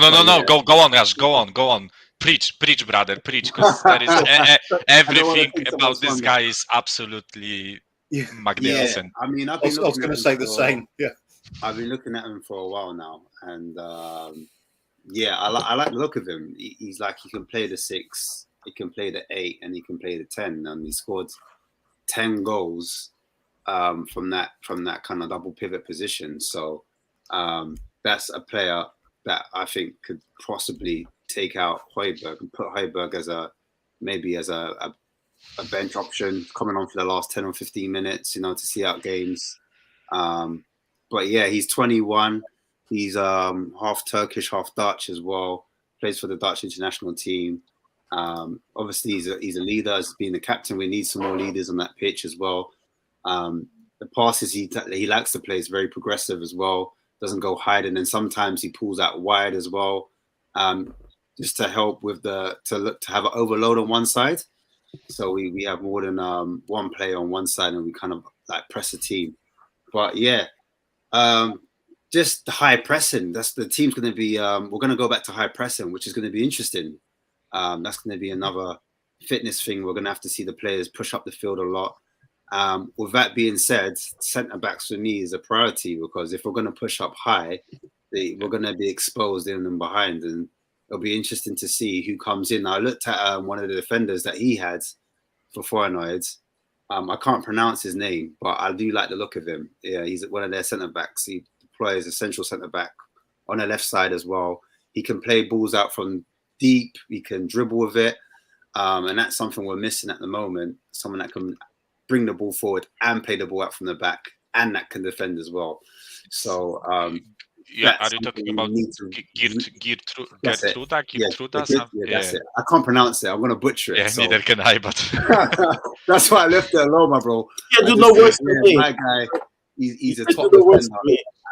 We're going to need someone like that to at least one player that's going to be able to have pace, with the ball and without the ball, if we're going to play that system. Because otherwise, it's going to be like Leeds United. It's going to be like a Bielsa, where if you beat our press and our wing backs are high, our wing forwards are high, all the space is going to be like Brighton did to Man City, are going to be in behind. You saw what Brighton did to Man City. They didn't have a lot of the ball, but the XG, the expected goals, was crazy. And they had so many shots, Brighton, tonight. So that's one thing I'd worry about. And then obviously it's the transition. Becoming a defensive team into a front-footed team is going to take time. We're going to need that pre-season. We're going to need that training. We're going to need to figure out. My only hope is that I like Bissouma. Bissouma for me can do the 6 and 8. I'm not sure about the 10, but I think he can do the 6 and 8. I think he's a box-to-box. I want to see a bit more explosiveness from him. Ashmatic. Yeah. Ashmatic. You say it's going to take time, right? Yeah. I think that all depends on one thing. When Poch transitioned us into his brilliant team, the way we were playing for a couple of years, the key was once he sorted out that defense and the holding mid. Once Wanyama came in and we had Toby and Jan, everything changed. Yeah. For me, I think it's key that if we don't fix this fucking defense once and for all, and we keep doing the shortcuts, then you know what I mean. That has to be sorted, man. For no matter what manager or system, right? Yeah. Get rid of Langley. Get rid of Langley. Sorry, I'm not all of them. All of them. All of them. Yeah, well, all of them. Yeah, but the point is, I'm hearing rumors that he wants to stay. I'm like, bro, no, sorry, no. Sorry, no, that's the first. No.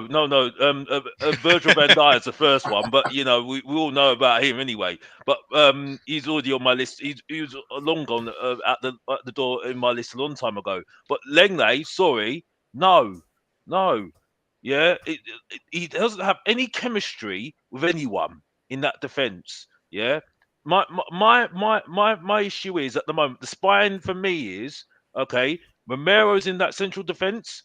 The midfielder is my Basuma. I'm sorry, Basuma is my main midfielder as far as I'm concerned. And because of the rumours, I've got to listen to the rumours now. Harry Kane's our main striker. That's it. Simple. You know what I mean? So that's your spine. Yeah. I don't know the goalkeeper because we ain't got the goalkeeper yet. Because as far as I'm concerned, Forrester's just a second choice, and that's it for me. And that's it. Let's be honest here. You know what I mean? But other than that, you need people to connect with him. Lenley's no good to me. Yeah. I'll give Skip another go. Yeah, I would. Start, yeah, possibly. He can still learn, I think. And then really it's up to anybody really at the end of the day. I'm sorry, I'm not having I think Kulichevsky's just switched off. I think he does. I don't know if he's going to fit in. I feel sorry for the guy, but I don't know. I really don't know. You have to be Apparently, ruthless. Apparently, we're not going to go ahead with buying him. We're going to have to be ruthless. We're going to have to be ruthless because, unfortunately, I think what Stelios is and Asthmatic, my boy Asthmatic, is saying is absolutely spot on what they're saying. What the fuck am I? Going to be. What am I? You're my boy as well, but I'm not going to ask for that. Why have I got to ask for that? But anyway, moving on. Right. My point is that we've got to have to be ruthless. It's an absolute liberty, Alex. But ruthless. We're gonna have to be ruthless. We're gonna have to be ruthless with this team, yeah. Because as far as I'm concerned, yeah, not with me. I wouldn't. You know what? I don't mind this high risk football. Yeah. I can get on board with that now. Yeah, right. Because at least I've got something to work. At least I've got something to hold on to. You know what I mean? Rather than me be bored out my brains and wanting to watch the other team. You know what I mean? So, yeah, I can see some positives here. You know what I mean? That's all you're getting from Mr. Box Office. Kuba has voice, and he's been consistent that he wants to see attractive, sexy football. Slots coming in. Now we don't have the players. It's gonna be sexy. It's gonna be like how do I say? It's like a woman wear a sexy outfit, but it doesn't really fit her because she's like maybe 400 pounds or so. Like so, sexy football. But that's an analogy. That's an analogy. The players were involved in that sexiness. Not that sexy, but they have to be sexy. Kuba, what do you think? I think next season, I agree with Stel. If Slot comes in with this squad, it's going to be carnage. We're going to be lucky to see top half. If Kane goes, we're really struggling. There are players that just can't play this way. We got players that couldn't play it 10 years ago, still in the team. We got. Some of them are even backed for being captain. New contract for Eric Dyer. How's that going to go? Brilliant.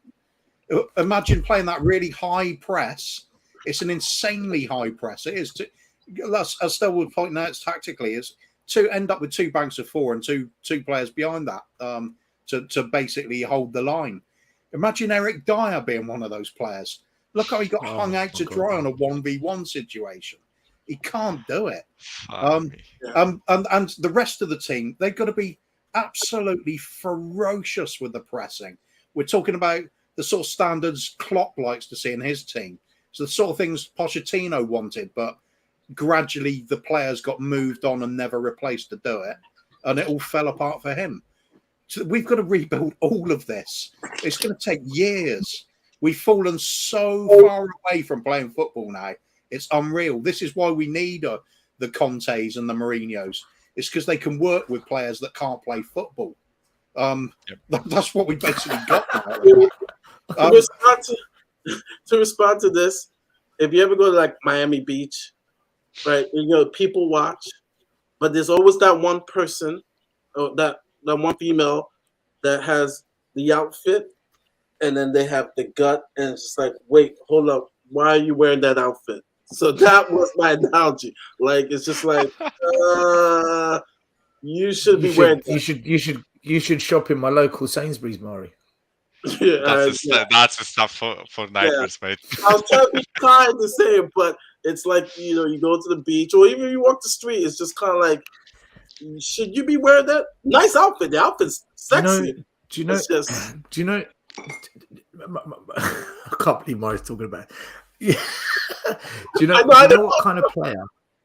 Do you know what kind of player we should try to find, and we can get them at a decent price, and they would work for Slot? James Madison? Players like Donny van der Beek, who was absolutely mustard at Ajax, went to Man United under Ole, has gone to shit. Right, I don't know where he's now. I don't know who he plays for. That's the kind of player. He's still at United. He got injured. Ripped ACL, similar injury to Bentancur. Oh well, he's fucked then. But if you can find that kind of player that is below the radar, no one's talking about, who just needs a new start, probably pick him up for 25, maybe 30 mil. They're the kind of players we need to. And I'm being realistic. I'm being realistic as to what I think is going to happen, not what I'd like us to do. If we can find that kind of a player. Yeah, the only other alternative really is you've got to go with very young players that haven't proved themselves yet, but they've got a little bit of fire in the bellies and need to make their mark on the game. Even if we're looking at players that look at us as a stepping stone, that's fine. Spend 5 years with us, improve as a player. We sell on at a great value. We have great service out of them. I'm okay with that plan for us because we're getting the best out of players as they're developing. This is the stage we're at now. We're not at the top of the table and cherry picking. We've got to build everything. We're in a desperate state now, looking at the way the football's being played. And I agree, there's Slot in particular, if he's coming in, let's look at the Eredivisie. They always churn out quality players. Some of them won't make it in the Premier League. That's the nature of football. But there are always gems amongst them. You think of all the ones over the course of years that come through from that league and into our game. There's been some outstanding players. We just need those young, hungry players that are going to buy into his methods and prepared to really go for it. I think it could be a godsend for the likes of Oliver Skipp. I think because at the moment, he's in this team that nobody even knows what it's doing. How's he going to develop in this team at the moment? I think the director of football is so important, though, Cooper. Sorry to interrupt you. Yeah. You're in your role there, but I agree with you. I think it needs time. I think the director of football is really, really important. Really important because the fact more is important than the manager, isn't it? Well, yeah, because you made a good point there. Unfortunately, because Tottenham feel so down, if he does well, you look at good teams, top teams are going to be looking at him thinking, yeah, we want a bit of that. You know what I mean? So, we want to keep that progress continuing. You know what I mean? And the director of football is going to be very, very important. That's why I made the point about I wouldn't mind of Graham Potter coming in because he would have started the process. But the director of football would have been. But the director of football, but the director of football would have been more important to carry the thing on. Because you know what I mean? Because I said that we're so bad. We're so down. We're so so badly done at the moment. Yeah, that I think to start off the process again to start our build again. It would start as somebody who knows how to start that process off again. You see what I'm saying, Alex? So Graham Potter mentally couldn't handle the pressure at Chelsea. Whoever takes the Spurs job is walking into the furnace, right? Yeah, I hear you, but wrong guy. But that's my logic. That was my logic. He would crumble. That's why an Arnie Slot is probably the right thing to do then. Well, I agree. He matches your logic better, I would say. That was my logic. That was my logic for Graham Potter. I've got to be honest. I have to be honest because I was stuck on who. And do you know what else, Alex? And do you know what else? Do you know what's really, really good about Arnie Slot? if you look at his demeanor, if you look at his personality, he's quite charismatic. He's got a smile about him. He seems like an inviting chap. Now, our pansies of players, our absolute pussies that wear a Spurs shirt, they probably need that mother figure, that father figure type. Yeah, hi guys. Because they can't handle a serious guy. They can't handle a real man, right? So they need someone who's a bit more softer, right? So Arnie Slot is probably the right guy because he's got that Poch vibe about him. Hi, smiley. Listen, we will break him. We will break Arnie. He'll look like a miserable cunt in 2 years, right? He'll look fucking really grey. But for now, those players need to go still. You know that. What? We all know that. We all know they got to go. It's a perfect segue because we're up to what everybody's waiting for. You're Arnie Slot, and you have a tough choice to make. Here we go. Oh, this is easy. Okay. And This is easy. Let's start with Alex. You're Arnie Slot, Langley, Davies. Gotta keep one because. Oh, you gotta keep one. Oh, you've got to be kidding. Really, Mahri? No, here's the premise. Wow. I'd quit the job. I'd fucking walk out. Normally, you want to get rid of everybody. You want to get rid of both players. But that's not going to be easy. So I made it this way. You got to keep one and you got to get rid of Get rid of Langley because he's a foreign player. Okay. Ash, who you getting rid of and who you keeping? Yeah, I just Davies because he can play left back and centre back as well, innit? But no, left back, innit? We can play left back, so yeah. Okay. Normally it's too slow. Since I'm next, I'm getting rid of Davies because I'm just sick and tired of him. And he's just been here too long. He's a dead weight that needs to go. I don't even want to talk about him on set from Saturday. He's just not good enough. Langley is not good enough, but Davies has been here longer. I want Davies gone. I want him gone. Stell, who you keeping? Who you selling? Yeah, I'd keep Longley because technically he's better. Longley can actually pass a ball. Davies is catastrophic on the ball. So they're both shit, but I'd keep Longley. Michael. If they were both our players already, I would bin Davies. But because we have to buy Langley, I would actually stick with Davies. Just because I want to save money and spend it elsewhere. Like,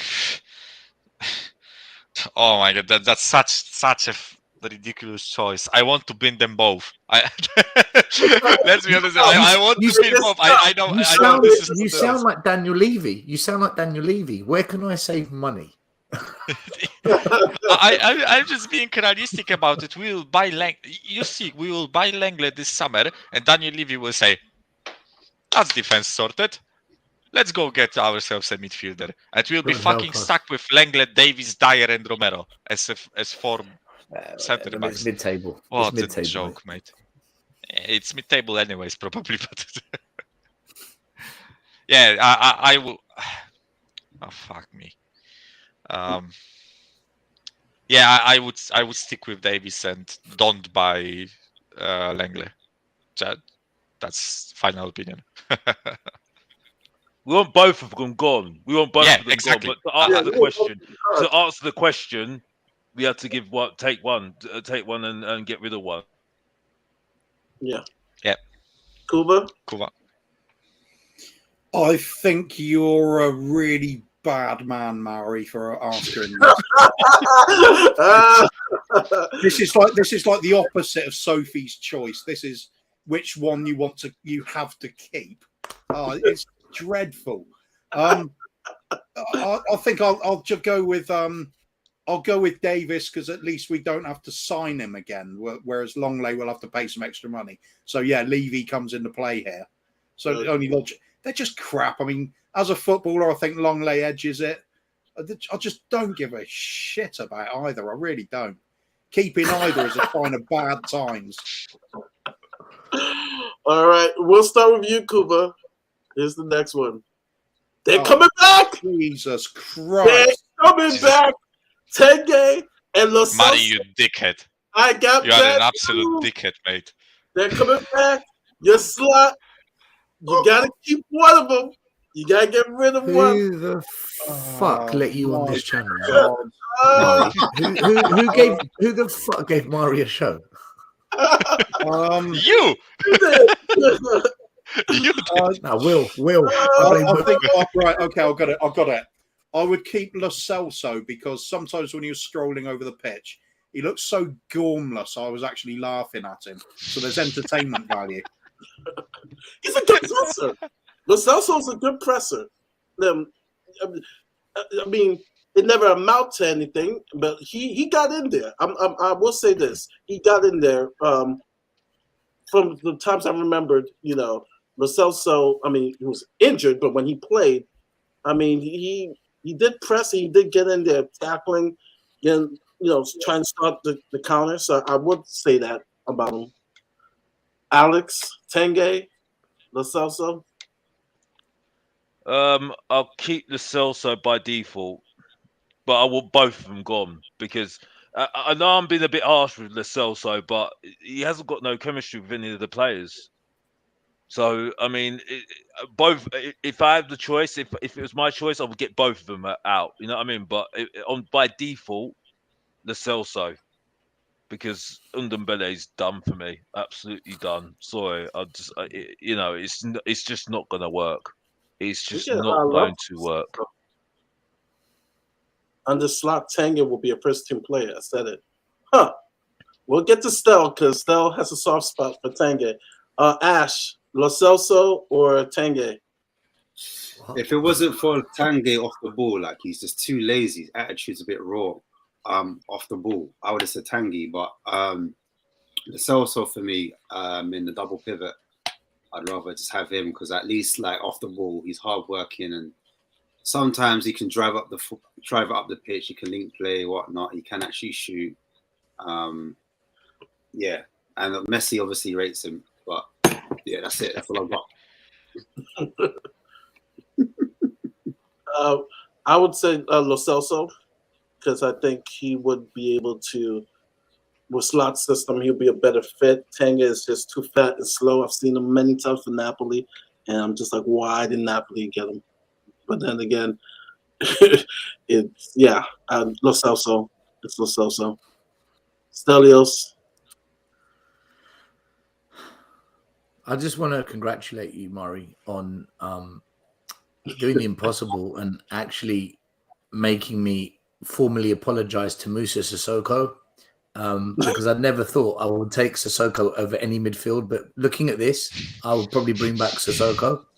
So, congratulations, you've done the impossible. I would probably bring back Hossan Ghali. Kuva, I'd take it. I'd fucking do it. Ben Taleb, Hossan Ghali.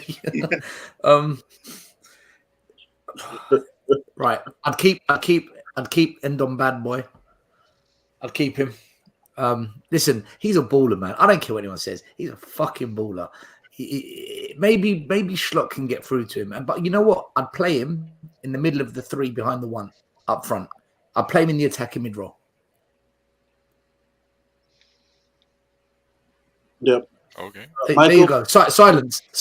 Absolutely. Silence. Everyone wanted to say fuck. Stelios, I don't want to ruin you, mate. Like Ndombele, seriously, mate. Ndombele. Have you not seen enough of this guy? Like, get his fat ass out of the club. Get his fat ass out of the club. I'm taking Lo Celso 100% of the time. Because no. At least what I've seen from Lo Celso was some commitment. Some commitment. Right? I've got two videos in my head. One is of Ndombele walking off the pitch against Morecambe in the FA Cup and the whole stadium booing him. And the other one is Lo Celso running with the ball off the pitch against Everton. And I'm thinking, what's worse? At least you can laugh at the Lo Celso one. That's what I'm saying. Yeah. At least he wasn't a dickhead. At least he tried, right? Listen, I'll be honest with you. Listen, Mari, I'll tell you what. Personally, I would bring them both back because I don't think Lo Celso is a bad player. By the way, I actually think he's an all right player. I Yeah, would have Lo so- Celso back as well. But I also believe somebody out there can get Ndombele to tick, because at Nice he ticked. So I don't look at these two players in bad light. The way when I look at Longley and Wasn't Davies, it I'm like, Lyon? fuck that. I'm like, Nice? fuck that. Wasn't it Davies and Lyon? Longley, fuck that. But I don't mind these two players. I don't mind them. It's for me. But I'm in the for me, minority. it's I'm in the Lo Celso, minority. definitely. I get it. Lo Celso, definitely. Oh, that's not even a question. Michael, It's you an easy one for once. Michael, you're first. Region, definitely. Okay. I've had enough of Sessegnon. I think he's extremely injury prone. Getting more than 5 games. Sessegnon. Yeah, that's Sessegnon. I didn't know who it was. Getting more than 5 games out of Sessegnon is impossible. Five games in a row is the best the guy can do, and then he gets injured for half a year. So no, that's enough for me. I feel bad for the guy, because that's not necessarily his issue that his legs just gave up on him so early in his career, right? But he's so unreliable. I would much rather have Region. I actually think that when he was here, he was one of the brightest spots on the field under Mourinho and even under Nuno. I actually think that he was performing up to a certain standard. He wasn't the best left back in the league, nowhere near that, right? But at least he was a bit solid, right? Whereas Sessegnon, nah. The only thing he has going for himself is the English quota, as someone mentioned in the comments. But I'm not looking at that. Region 100% for me, not even a. Everybody say regular, except one Sessegnon because of the quota, which we got to take into account the English quota. Kuba, Sess or Reg? It's a really tough choice, isn't it? It's got to be Regulon, hasn't it? I mean, Sessegnon went bad the season before we signed him. Yep. He's done nothing. He can't defend. He can't attack. Goes missing. And if he has gone missing, you have to check the treatment room straight away, because most of his time's there. I think he's put more effort into keeping his hair than he has into keeping his place. Yep. Alex? By default, and it is definitely by default, Regulon, because I don't rate him at all, to be honest with you. So I just think I've seen better left backs at Tottenham. I think Danny Rose rings round him all day long. You know what I mean? I've seen Edmund. I've seen the God bless his soul, Justin Edinburgh. I've seen yes, it's just so many people. Even the West Ham, even Cresswell's been better than him. I'm sorry, all the other thing that he's got for him is that he came from Real Madrid, and that's it. I'm sorry, it's just that's all that is, and that's it. Sessegnon, unfortunately, injuries. Yeah, I totally agree with you, Kuva, and everybody else. He's unfortunately, he only had one good little season. Well, it wasn't even that much really of a half a season with Conte, and he looked a little bit more brighter than Regulon, a little bit. But other than that, sorry, I think it's time to go, unfortunately. Yep. And that's it. So that's just my thoughts on the two, and that's it. But I would get rid of both of them if I was really honest with you. Yeah. But Regulon by default. Okay. Ash? I feel like we got bumped. I feel like man got tricked, because I remember when Gareth Bale was coming from Real Madrid, and everyone was like, "Yeah, we got Regulon. He's gonna be sick. He's got pace."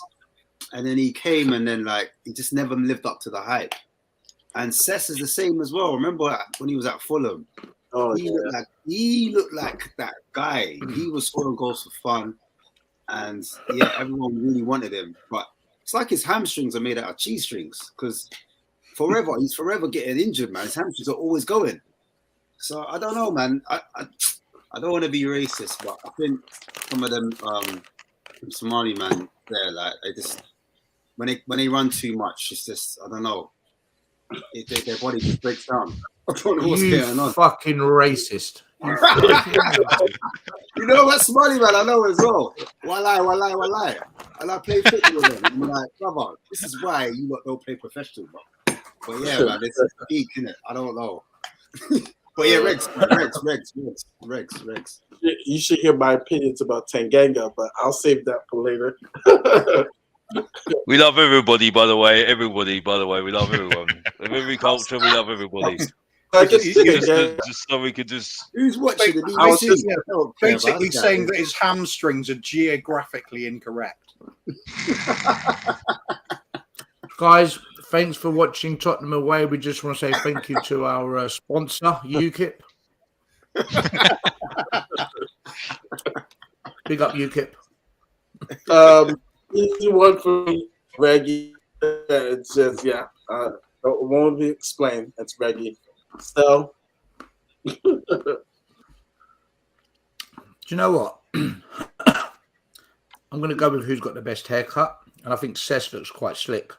So, I'm just going to say Sessignon. There you go.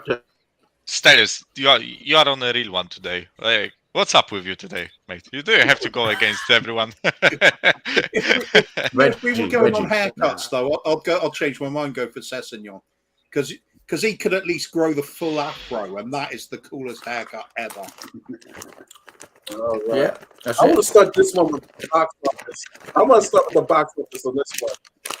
Keep or sell the UV reject or the Everton reject? That's for Chelsea. Oh, fuck me. Oh gosh, Sean's gonna call me a flip flop now, isn't he? Honestly, he's gonna call me a flip flop now. Kulicheski, the reject. I'll take him all day long over Richarlison. I'm sorry. I've seen. At least I've seen something with Kulicheski. At least he's given me something to hold on to say this is me. This is me. Richarlison, all I've seen is I'm running and it's on the floor every single 2 minutes. Do you know what I mean?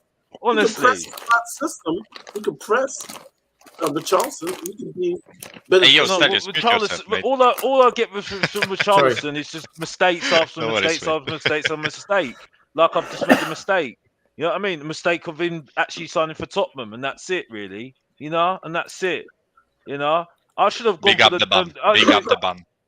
I should have gone for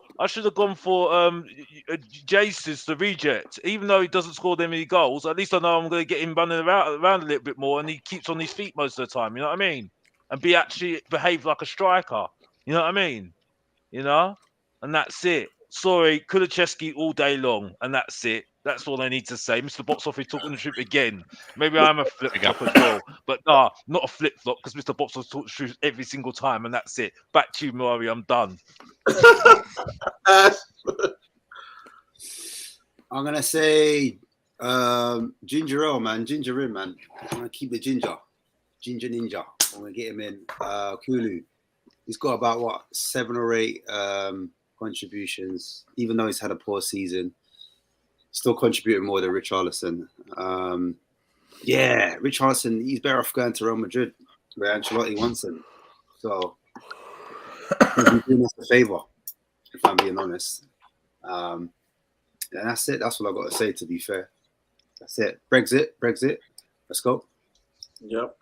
The ginger. I'm going with Kulu.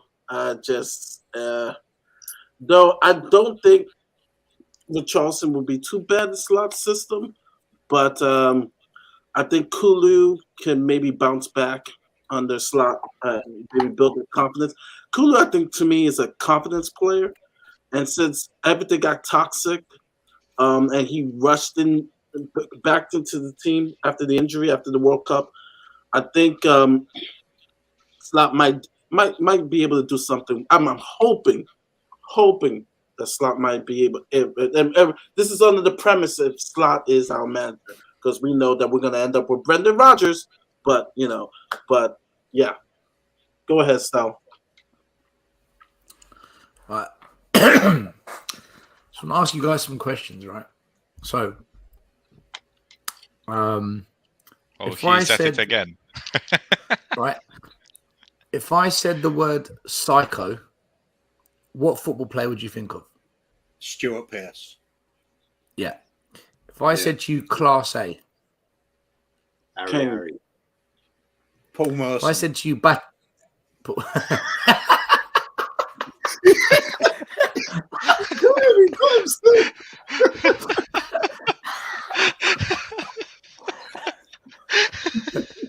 End of question. Questions are over. Oh my god! If I said to you, Batigol, Batistuta. That's Stutter. Jeez. Right. Hey. you can go through players and link. You know, if I said to you Gaza, Gascoigne, Keano, Robbie Keane, right? Our striker is called Pigeon, right? Pigeon, right?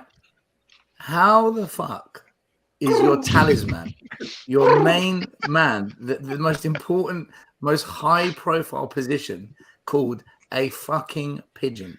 It's bad enough the right back is called Chicken Royale. The striker is called Pigeon, right? Listen, you can't. He cannot stay at Spurs. It's degrading any credibility we've got left. You've got to get rid of the. Either he changes his name or he has to go. So I'm keeping Cooley. Michael. Get this waste of fucking space out of my club. I kid you not, Richarlison is the worst transfer we ever made. Even worse than Ndombele. I hate Ndombele. I want the guy gone. At least he contributed more than Richarlison. 60 fucking million. Sorry for swearing. 60 million for this guy to spend half the season injured and the other half of the season being absolutely useless on the pitch. 3 goals. Yeah, but I have better ball control than this guy. I swear to God, and I don't play football. I was fucking terrible at football. Always the last one to get picked. I kid you not. I have better ball control than this guy. He starts the game offside. Like by default, he is offside. Man, he's useless. I'm sorry. I actually like him as a person. I like his personality, whatever, right? But it's not about personality. It's about delivering on the fucking pitch. And on the pitch, the guy is absolutely useless. Kulusevski, at least for half the previous season, when he was here and we were flying, he was absolutely magnificent. Like nutmegging defenders, dribbling past 3 players, linking up the play, right? I don't know what happened to him this season. I hope he finds his form back, right?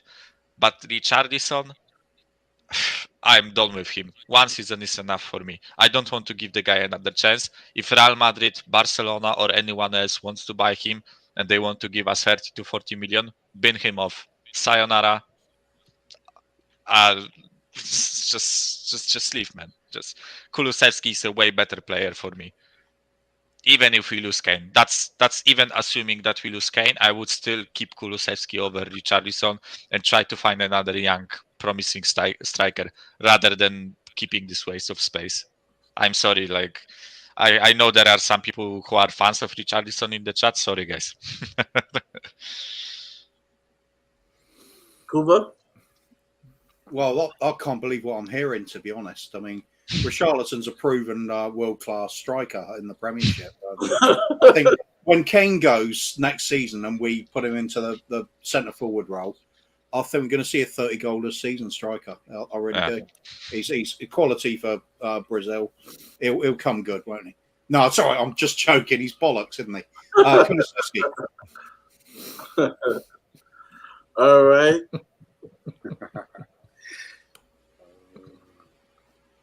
This one, I actually want to start out with this one. I won't do this to Ash. I will start out. As you guys know, Rodin is coming back, and Tanganga has been sitting on the bench.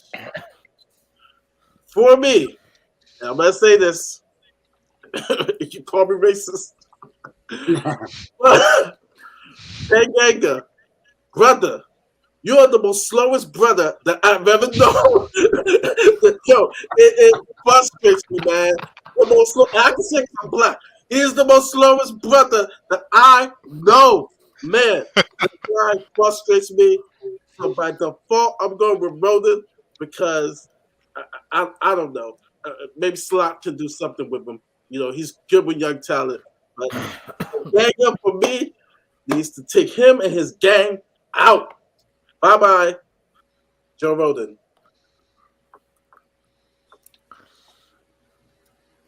Stelios? Big up UKIP, channel sponsor. Thank you for following. Supporting the channel. Do you know what? Do you reckon they played this game with Nagelsmann and he just said, "Do you know what? Fuck that job. Fuck this job." I reckon this game is played in the boardroom at every job interview for a manager. You got to be a dickhead to take this job. You got to be an absolute dickhead to take this fucking role. Looking at this. Look, these are our players. These are our players. Joe Roden is coming back. This is what I mean. Do you know what, Mahri? I can't get over that debut Tanganga made against Liverpool. You know, I don't think he's a bad player. I don't. I just don't think he's been played in his position. We tried to make him into a right back, and it was a disaster. Fuck me. Oh God, this is horrible. I'm going to say Tanganga. I don't know why, by the way. I don't know why. I'm just saying Tanganga because he's one of our own. That's it. Because he's one of our own. That's it. I've got no reasoning behind my opinion. I've got no fucking clue what I've just said. I don't know what I've just said. Michael? I would keep Tanganga, and also that's assuming we will play with like Slot or a similar, at least somewhat similar style, because Rodon he's a definition of a Mourinho defender in my opinion. When you have 20% possession, you low block, keep 11 players in the box. The guy is tall, strong, and heads the ball well. That's basically what Rodon does, right? No way he's playing any form of offensive football. He just can't. He's too slow. At least with Tanganga, well, as Mari said, he is kind of slow, but at least he's more like nimble. For me, there is more potential for him to be like more technical, in my opinion. Rodon is just stiff. He's stiff, and Tanganga, at least I saw something about him, as Stelios have mentioned, like his debut, the match against Manchester City, the one that we won under Nuno. He performed really well in that game. At least I've seen something with him, right? That's why I would keep Tanganga and sell Rodon.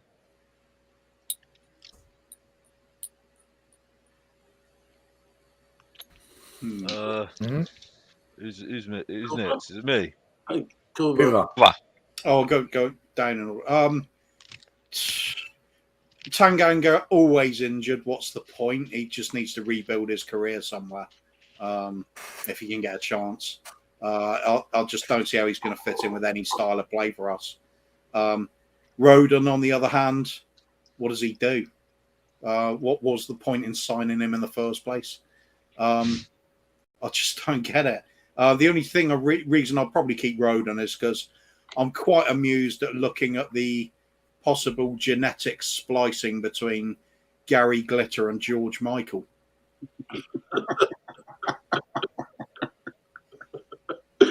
Gary Glitter. Oh my God, So I think that's a pretty damn good reason to keep him. Alex.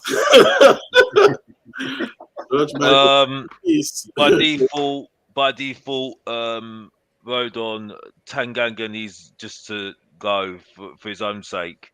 I think Italy would have been really good for him, just to learn his trade a little bit. There's no point of carrying like Tottenham now. There's literally no point. And you know, it's only so much time you can spend at one club. and not see any progress for himself. You know what I mean? I think he needs to just get away from Tottenham. Him having another manager is not going to benefit him at all. I'm sorry. And I think he feels it as well. So I think for me, this is by default, by the way, because I think both of them need to leave.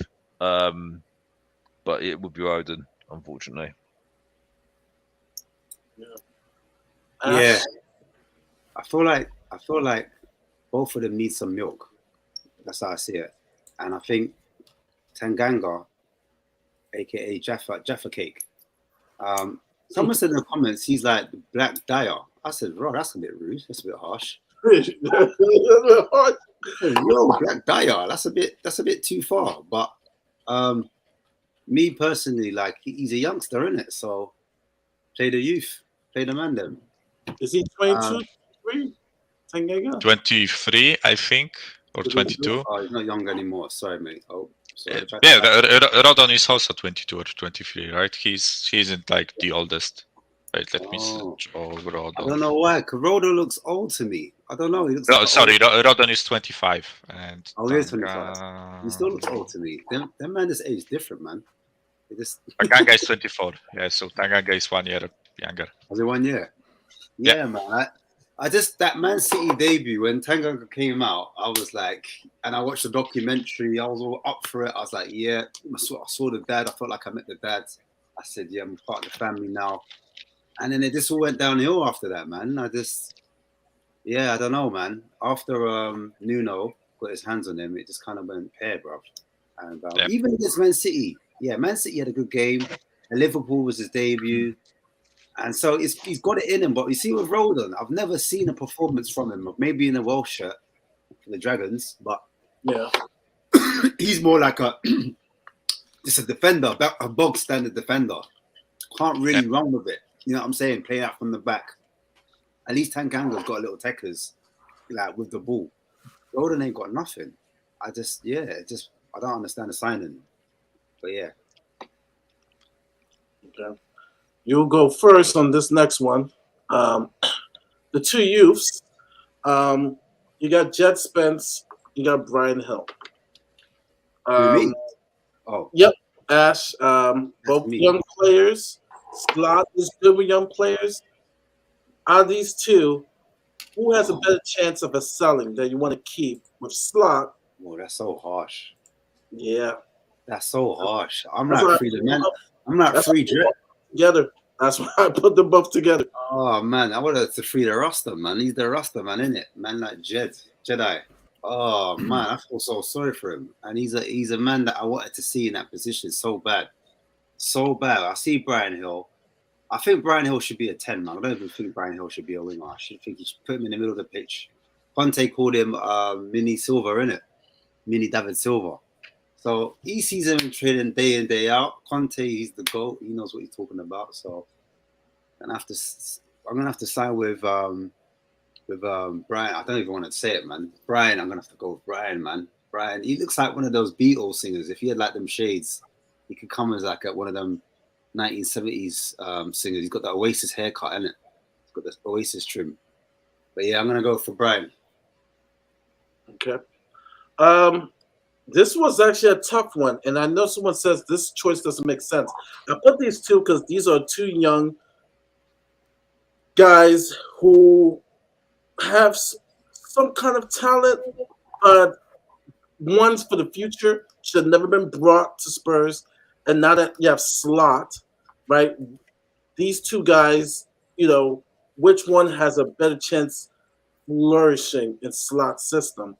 And this one's a tough one because I just think Brian Hill's just too skinny for the Premier League. And I try to find good reasons, David Silva's, even Bernardo Silva, like small people who have excelled in the Premier League. There are not too many. But then David Silva had that dog in him. So I'm thinking, does Brian Hill have that dog in him? And then, Jed Spence, I see him, school Arsenal. I think there's some things that I think Slot could do more with Jed Spence, so I'm gonna choose Jed Spence because I think Slot could do more with Spence than with Brian Hill. Brian Hill, just physically, he's not getting it. So I would go with Jed Spence. So, you're killing me, Murray. Fucking killing me. Like, it's ridiculous. Slot. Okay. So, growing up, my favorite hip hop group was Bone Thugs and Harmony, and Jed Spence looks more like he's from Bone Thugs and Harmony, so I'm gonna go with Jed Spence. There was your answer. Jed Spence. Michael. Oh Lord.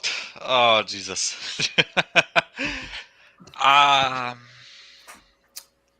Does it have to be keep or sell, or can it be keep or loan? Listen, you just pick one, right? The same pressure we're under. I'm still going to pick one. It's whether we have to sell the other one or can we loan him. Nah, but in all honesty, I would probably stick with Brian Hill. And the reason is we actually have two right backs, wing backs, however you want to call them in the team. I know they aren't like the best at their roles, right? Porro is shocking defensively, Royale is shocking offensively, right? But at least I feel like they complement each other in a sense, right? When you need to defend from time to time, you can bring on Royale. When you need to attack, you can bring on Porro. And I think at those jobs they are both better than Spence. Whereas we had a conversation about Brian Hill and that maybe it was a bad piece of recruitment from us, right? Because his stats were great, etc., right? But I still think, like for me, the guy has something about him. He actually has some quite talent. He's good with his feet, right? He's a good dribbler. It's just about the physique, right? It's just about getting barge of the ball, like no nonsense football, just throwing him off the ball without fouling and taking the ball from him, right? And if he solves that issue, at least in some part solves that issue, I think there is a player there. So I would stick with Hill and preferably loan Spence, but if we had to sell him, I would sell him. No hesitation. Cool. Oh God. Why bother? Can't we just end the show? I'll keep Jed Spence because at least I've seen some sort of athleticism, ability to take a player on, and some forward drive to him. Brian Hill, to be fair to him, if a cat goes through the cat flap and then it flaps closed and the draft gets him, he'll be flying out of his boots and hanging upside down from a tree somewhere. I've seen Rizzlers put up a better fight than him on a football pitch. I just don't see how he's ever going to make it in the Premier League. There's talk of him bulking up and everything, but if he bulks up, he'll just become a cheese string. Second mention for cheese strings on the show tonight as well. Big up the cheese strings. Yeah, I just don't see it with him. He's just piss weak, isn't he? I mean, he made his debut, and I was no, actually, I'm not even going to say what I was thinking there because I'll probably get in trouble. Do it. Alex. Whisper, Cleaver, whisper it. I'll type it. I'll type it. Yeah, this is easy. Keep Jed Spence. Get rid of Brian Hill. Just get rid of him. All right. I am very nervous about him though, Spence. I've got to be honest. I'm very nervous about him. I'm also very nervous about Adoji as well, because I think everyone's going a little bit over the top about him. I think, but to answer the question, keep Spence, get rid of Hill. All right, Mahri, do you know how you know? Sorry, Ash. Do you know how you know Arnie Slot? I've just realized. I've just had an epiphany. Do you know how you know Arnie Slot is going to fail? Like he's going to fail. I've just realized. because people in the comments and people on YouTube say things like that player will fit really well in an Arnie Slot team. So many of our players are going to fit really well into an Arnie Slot team, yet they've been fucking awful under some elite managers in world football. That's why I'm saying. That's why I'm saying you need to get rid of all of them, most of them, because as I said before, it's cool. It's cool that he can do what he can do coaching wise, but the point is the chemistry there with some of those players already? No, there isn't. You know what I mean? You can't just make that up. You can't just put square pegs in round holes. That's the point. You know what I mean? So, unfortunately, you're gonna have to do it all over again. You're gonna have to build this squad all over again. And you've got to really, really have to knuckle down and say, do you really want to be at Tottenham Hotspur? And do you really fit well with some of the players that we've got already that are your main, part of your spine? And that's it. And that's why I feel, I got some tough ones coming up. Because some players who have come up, and Alex, you get this one. Porro or Royale? Oh, get rid of Royale. Sorry, all day long. Yeah, that's easy. Sorry, I'm sorry. No, because he's just one dimensional. Sorry. You just explained who was explained. I think it was either Asthmatic or I think Asthmatic or Stelios. It said that you have to be you've got to have different ways of playing, different positions. What is it? Can't think of the word now. Anyway. Flexibility flexibility. Multiple positions. Yeah, in multiple positions. I'm sorry. For me, Emerson is only so much you can do with him. You know what I mean? I'm sorry. We get a lot of Royale love. We get a lot of Royale love in the chat.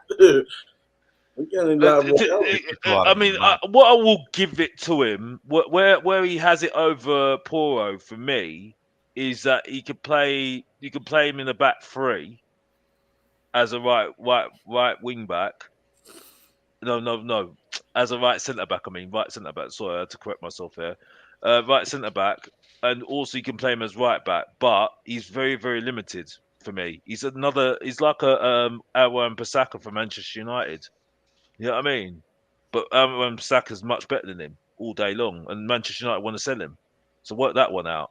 A top 6 club, by the way. A top 4 club, Manchester United, by the way. So if we want to aim to that direction, sorry, Emerson's not good enough. I'll give Porro something because he's literally been brought into a mess. So again, it's again by default. Let's be honest here. Ash, Royale or Porro? Oh man, that's horrible. I think this is the worst one for me, to be fair. Oh man, I feel so conflicted right now. I feel bad for the brothers. Oh, you know what? I'm gonna stick it with the brothers. I just feel bad. Yeah, big up Royale. I'm gonna have to just. Oh no, I feel wrong. Oh, I'm conflicted. You've done a good job still. I'll give it to you. You've got me still. You got me. Ooh, yeah. Porro. Fuck yeah. Yeah, Porro. Yeah, I don't know. I'm not sure about. Yeah, but Porro. Yeah. I'll be quick. Porro. Stel.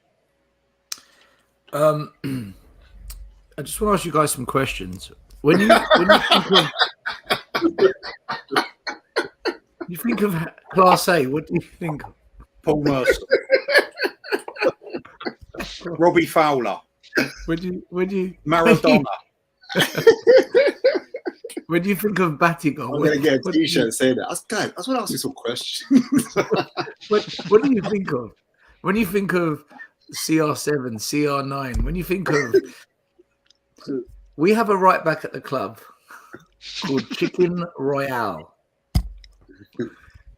Guys, it's fucking Porro all day long. All day fucking long. It's because of the metric system, mate. Michael, Poro or Royale? Chicken Royale. Porro all day long. Listen, I don't mind Royale, right? But there is a gap. There is a huge gap between what those guys can do. Trust me, Porro is a quality player. Actually he's really good at what he's doing, right?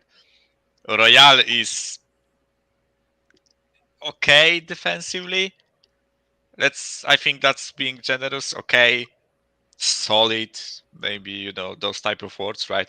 And he's absolutely effing dog shit whenever he crosses the halfway line. Sorry, 45 meters away from his own goal or 50, he's useless. So that's why I'm sticking with Porro. Definitely sticking with Porro. Cooler? Yeah, easy. Porro, he can't defend, but it doesn't matter. If slots come in, we're going to be just it's stuck in the opponent's half all game anyway. Won't matter. That's fine. Can put in a great cross. Emerson Royale, to be fair to him, he's in the wrong sport, isn't he? Yeah. We're going to start this with Stell. This is a tough one. Bentancur, Warburg. This one might cause some fights in the chat. Not tough at all. Yeah, exactly. Easy for me. Easy. Is this the moment of the quiz where this is a trick question and like we missed something? Nope.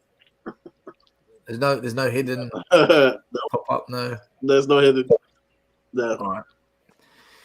Listen, our season fell apart as soon as he got injured, man. Simple as that. Our season fell apart as soon as we heard he was out for 9 months. Every single one of us said, "Holy fuck!" Like just fuck. And we were right. We were right because now we're battling for 9th. So listen, man, Bentancur's probably the only shining light in this team with Harry Kane this season. I think he's a really, really good player. And big questions need to be asked of Spurs fans who labelled him a reject. Big questions.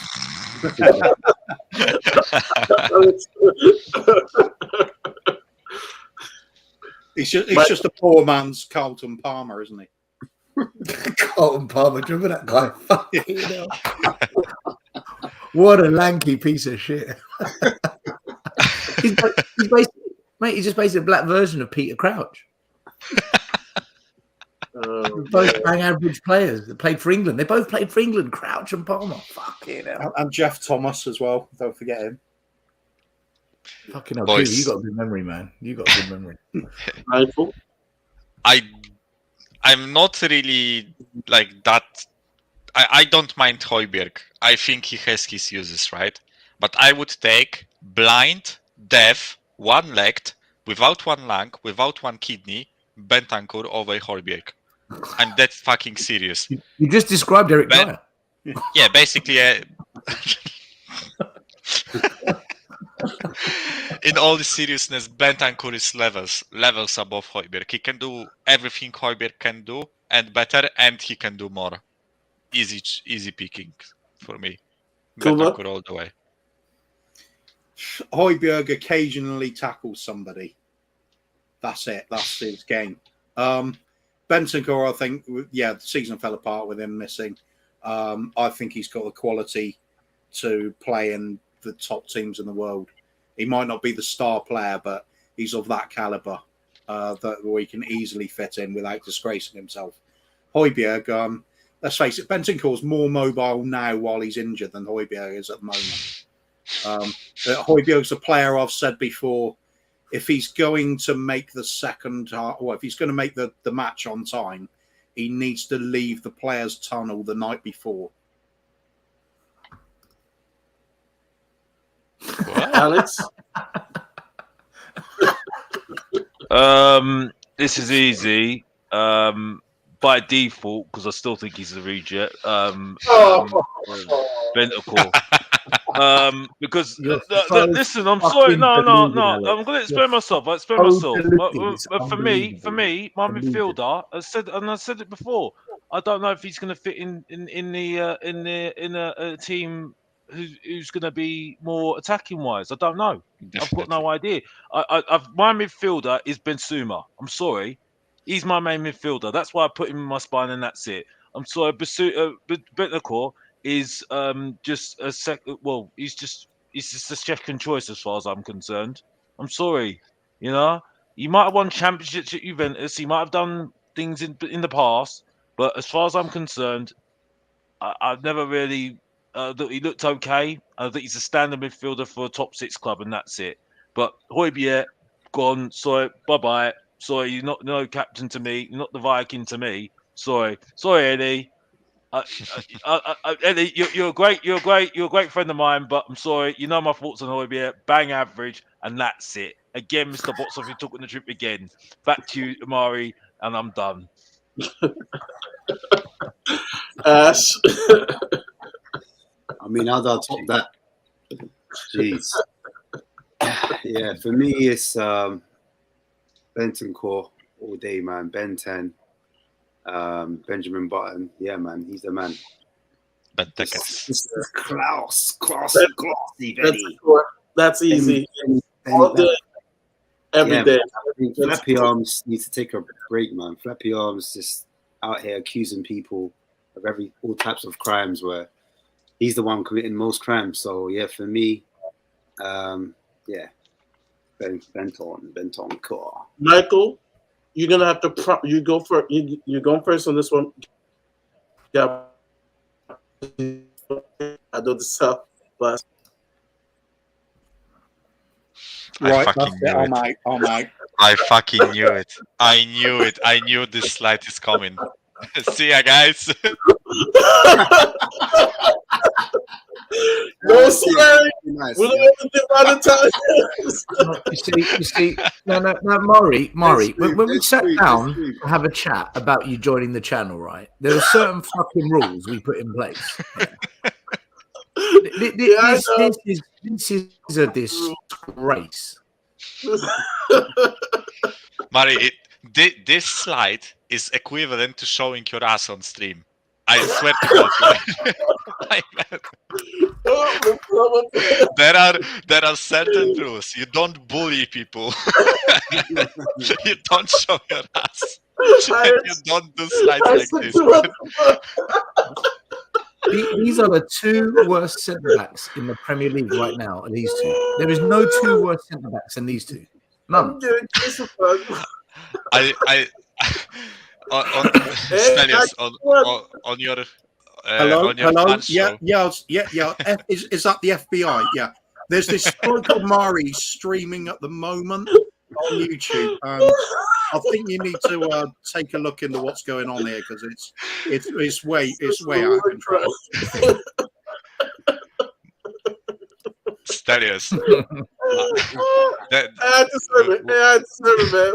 Oh man. One week ago, Stelios, 1 week ago when you did the fan show, right? And Stefan was there, and he said something along the lines that Romero is the worst defender in the league, right?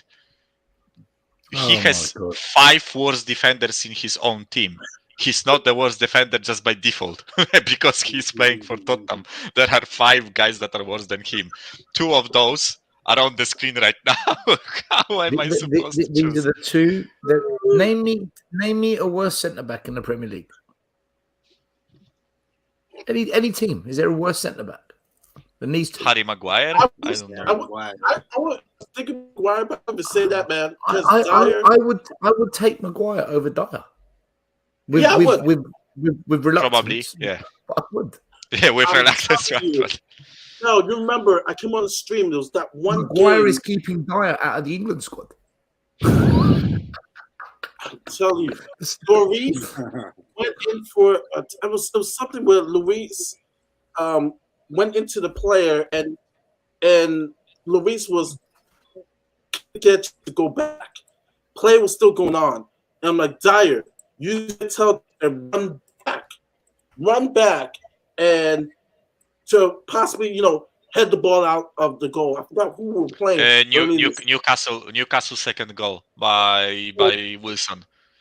And this Lloris ran into Wilson. The ball went over them. It was slowly rolling towards our goal, and they Dyer, instead of running to the ball, kicking it out, went to the referee and was like, "Ref, what the fuck?" The ball rolled into our goal. That drove 2-0. me nuts. And this is when I said, final nail in the coffin. I'm done with Dyer. Done. But then you got Skates. That's the Skates Sanchez, who's always slipping on banana peel. I call him Skates. So, yes, I'm sorry I'm doing this to you guys. Michael, who did you pick? I still don't know who you picked. Okay, guys, let's try to talk about positives of both of those players, right? What? Okay, I'm done. What? I'm done. I'm done. No, you didn't let me finish the joke. You didn't let me finish the joke. No, but oh Jesus Christ! Just flip a coin. Fuck me. Everyone flip a coin. Everyone Exactly. just flip a coin. It's the only way. Everyone flip a coin. Some bloke is doing a great job. It's like choosing on the 12th floor or the 13th floor.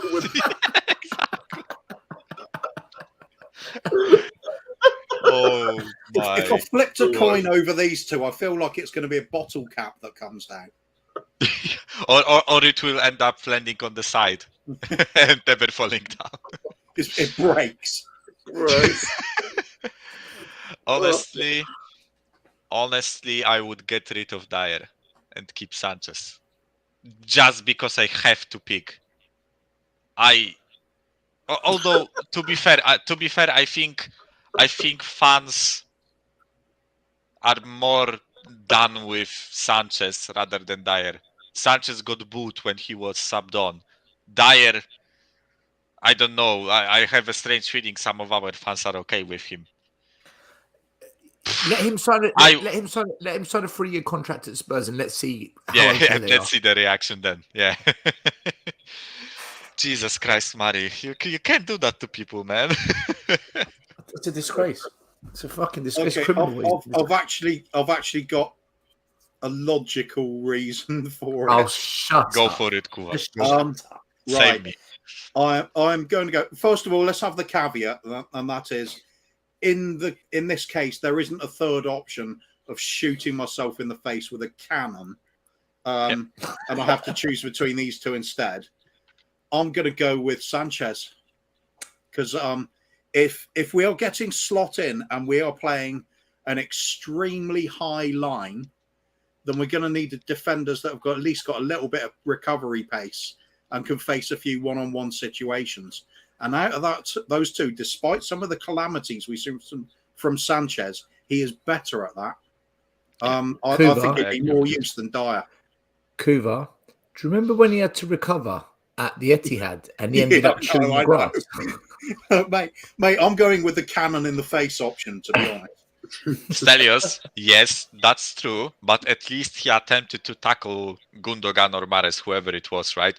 Eric Dyer would just run side to side with a player, never tackle, and probably fall down or run into a post. So what you're saying to me here is the decision's going to be based not on how fucking awful they both are, but on effort. Which one tries a little bit harder than the other? Wait, what else are you going to? The fucking bar is so low with this. The bar is so low that honestly, if Mahri had any respect for himself, he'd fucking end the stream right now.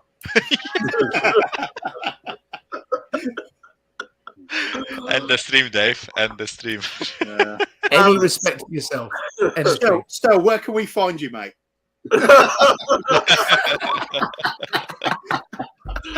Some channel on Tottenham away.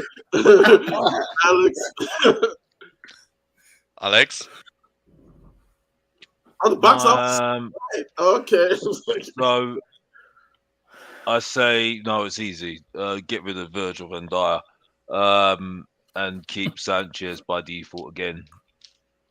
Because the same reasons that I've heard before, that he's got pace and that's it. But this is only by default because he should be out of the door as well. Too long. He's been here too long. He's useless, and that's it. But they're both useless. So the worst one is Virgil van Dijk. He's too slow. He's not good enough on the ball. He's not. There's no partner for him at all. At least you could say with Sanchez, by default, he could find a leader that could be next to him. But I think he's so down the road now, by the way, that we need to get rid of him as well. But by default, Sanchez. That's it. Keep Sanchez, get rid of Dyer, and be done with him. Ash? Disco Dave, man. He's just proper Bambi on ice, isn't it? Every time he steps on the pitch, he just spins, does a 360. And then you've got Danny Dyer. He's just like, I don't know. He hasn't got a clue, has he? Doesn't know how to defend. Doesn't like to defend. He hasn't got a clue. He hasn't. He hasn't got the foggiest. I don't think he knows what a CB is or what a centre back means. Oh he my God. probably thinks it means something else. So, yeah, let me just toss a coin for real. You man got coins? I still haven't forgiven Eric Dyer for costing us the game against Liverpool at home this year when we actually played well. That fucking back pass was just unreal. Oh my goodness. Eric Dyer actually protects the opponent's goal more than he does his own. You look at all the headers he misses as well at the other end of the pitch. Yeah, my God. Oh. But yeah, who are we playing against? The header that he missed point blank range on empty goal. Was it Bournemouth? No, Bournemouth was Richarlison, I think. Richarlison missed against Bournemouth. That was Bournemouth. He did it against Bournemouth as well. Yeah, I think. Bournemouth as well, man. No, mate, was it Man United? Was it Man United? Yes, it was Man United. Man United. Yeah. Point blank range. Empty goal. The hair was on the other side. And the fucker had the audacity to fucking miss the goal. Oh my God, they are both so trash. There's another reason for picking Sanchez here, I think, as well. Just look at them. Look at the facial expressions.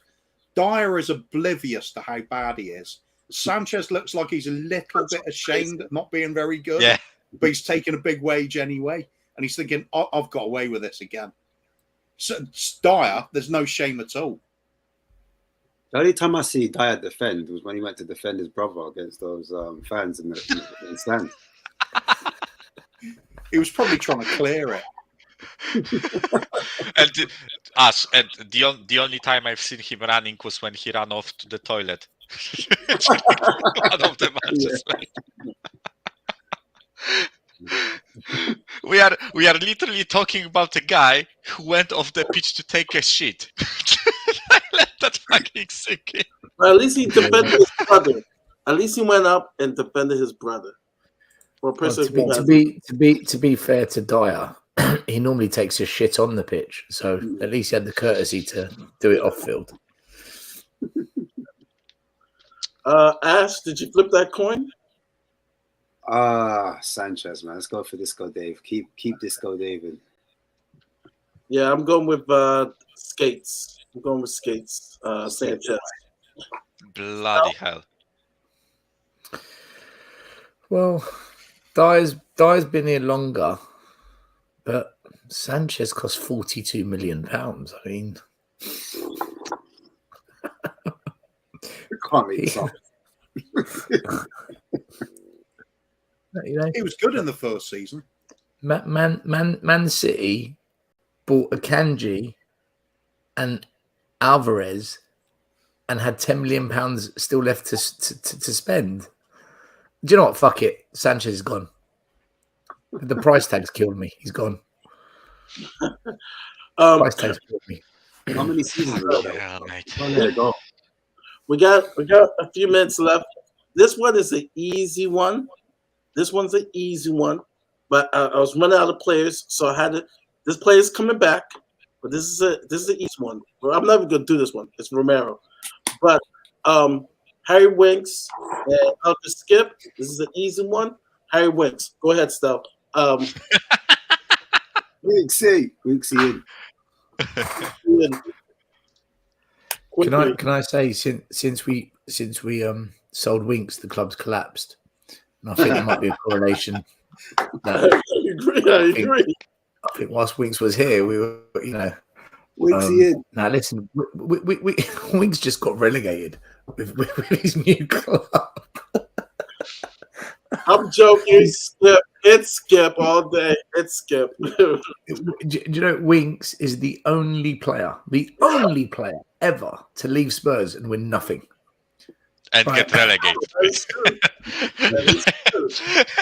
Fucking Ndombele won the Serie A, right? Brian Hill and Lamela are in the Europa League final, right? And this guy got relegated. Fucking, you can't make this shit. It's unbelievable, isn't it? It's You can't unbelievable. make this shit. Unbelievable, man. Even Galini won a Serie A medal. Fucking Galini. Yeah. Oli Skip. Oli Skip. Definitely Oli Skip. You Man. got to keep He's- it, man. You have to. He's younger, better, more handsome. It's taller. Are you sure? What else you want, mate? Winks is taller. Future captain, ladies and gentlemen. Future captain on the screen. How do you know what? How all these players fucking ended up at Spurs? What did we do to deserve this? Like, the odd one or two, it's like every screen is just carnage. I'm just going through. It shows how many people we got to get rid of. Because even the ones we chose, we want to get rid of. That's why we are so. Nobody wants to buy them. Nobody wants them. I have a theory on this. I think it's to do with the club shop. When they're doing shirts and they put the name on the back, we just sign players according to what letters we've got left in the boxes.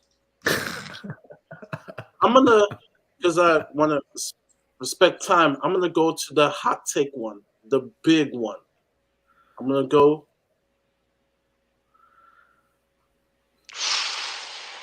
Kane and Son. I'm going straight to the big one, right? And there's good reasons for both. This is a real tough one because now I got to think of money that we need to get, but then what would you be losing, right? You know, you look at Sonny's age, right? But then we could get more for Kane. But then Kane's, when he has 1 year left on his contract. But then again, if we lose Sonny, right, the marketing, right, is Daniel Levy going to be like, nah. But then there has to be a time to sell Son. There has to be a time to sell Kane. But then again, both of these guys, I could see working in slot system. More Sonny because of the pressing. I think Kane, it's going to be intense. So this is the big one. I'll start with Ash. Okay. Yeah, you're right, man. You can get a little fee for Kane. But you can't really get any.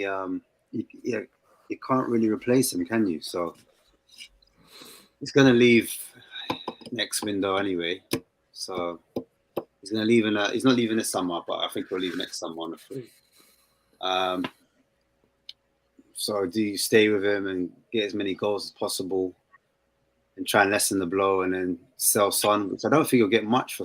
Yeah, but people coming for Son? Yeah, probably. What about 75 right now? Fuck it. 75, 80. Son, man. Keep Kane, so they end up losing both of them. Wow. It's a predicament. Raj, I thought I had the answers. You don't have the answers, Sway. You don't have the answers. Damn. Yeah, I think I don't have the answers. I would sell. That's lucky. Like, by the end of it, you lose both of them. But I think sell Sonny. Fuck it. Sell Sonny. Fuck it. Fuck it. This is a tough choice because there's pros and cons to both. Right now, more immediately would be Kane because of what's going on in summer. But then again, if he miraculously signs, it's tough. Sonny's 31 or 32? He's 32? 31. 31? 32 in July, I think. No, 31. I'm pretty sure. I know Real Madrid was liking him at one point. Some teams, Liverpool, but then Liverpool brought a couple people. PSG, if they're willing to get rid of Neymar. Oh yeah. Because I'm also big on sell high. I would go with selling. Well, gosh, this is a tough one. I would probably go because then you can sell Kane and get the money back. But then again, that's going to Enix's hand. Both of them. Oh my goodness, I'm gonna have to flip a coin.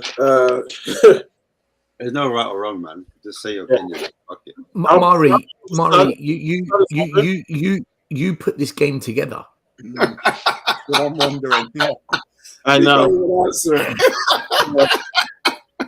I would go with sell high. I would probably get Son. Be happy he won some trophies at PSG. Yeah. Still, If we want to rebuild, I'd sell Kane. If you want to have a good season next year, I'd sell Son because Kane, despite how shit this year's been, he's bad. I don't know how, but he scored a lot of goals. So depends what the 28 plan goals. is. 28 It's unbelievable. goals. Yeah, the guy. Do you know what? He's just like what Gareth Bale is for Spurs. He always performs, man. He just performs. He's exactly what Gareth Bale did for us. Not as long because Bale realised much earlier he needs to get the fuck out of this club. But look, I don't think we're going to have a good season next year. That's my view. I would sell Harry Kane. Just get as much as you can for him now, because we never will. We're never going to get the money again. Sell Kane, keep Son. Okay. I kind of have. I will settle on one, but I need to contemplate it. I kind of have two answers, right? If we are just looking purely football-wise, which one is better for the team, which one is more valuable for the team, then it's definitely keep Kane, sell Son, right? Definitely. Son is a brilliant player, but Kane is on another level. He's one of the best players in the world, right? If we take context into consideration, so as Stelios have said, right? If we want to rebuild the whole contract situation with Kane, etc., I think in that case you would sell Kane and keep Son. The thing is, also from another point is that I think Son would be way easier to replace. With all due respect to Sonny, he's absolutely an amazing player, but what he does, there are other players that do that thing, right? That whatever he is good at, there are other players that are as good as him at that, right? Whereas with Kane, he's a fucking brilliant player. Just, let's be honest about it. He's a brilliant player, right? So I think I would settle on selling Kane and keeping Son, mostly because of the context which we are in, right? If it was pure footballing wise, I would definitely keep Kane and sell Son. But if I have to settle on an answer, sell Kane, keep Son. I'll go with selling Son purely because it triggers C cubed. No, it's as good a reason as any. I mean, why?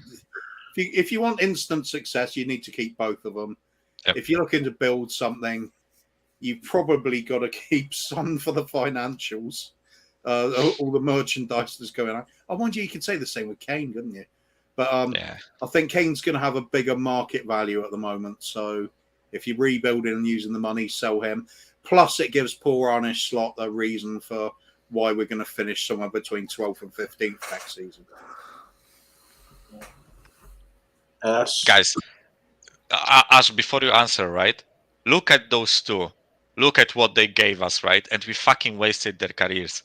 It's an absolute, it's one of the biggest crimes in football. The fact that those two guys on the screen to our right didn't win a trophy at our club. It's an absolute joke, man. Yeah, and we can still only get 50 people to a protest. Fan fucking. Fuck's sake, man. So both of them so brilliant. Like the best part. Let's not get into it because I will start swearing even more, and I already swore a lot. Swear jar. Sorry, Ashman. Just say it. Leave is a cunt. Yeah. I thought I answered already, but I'll answer again. For the system, moving forward, Kane's going to leave at some point, so you're going to have to rebuild, have a painful rebuild at some point. Why not start now? And yeah, literally just, that's it really. Just go for the money, and just try to rebuild off what Kane can give you. Jazz Fusion's right. It's better to go back to the Dyer against Sanchez one. Yeah, This was impressive. I want to ask you guys something. Let's say, and this is a big. Paul this Merson. is the mother. Right. Second, Cooper. Paul Merson.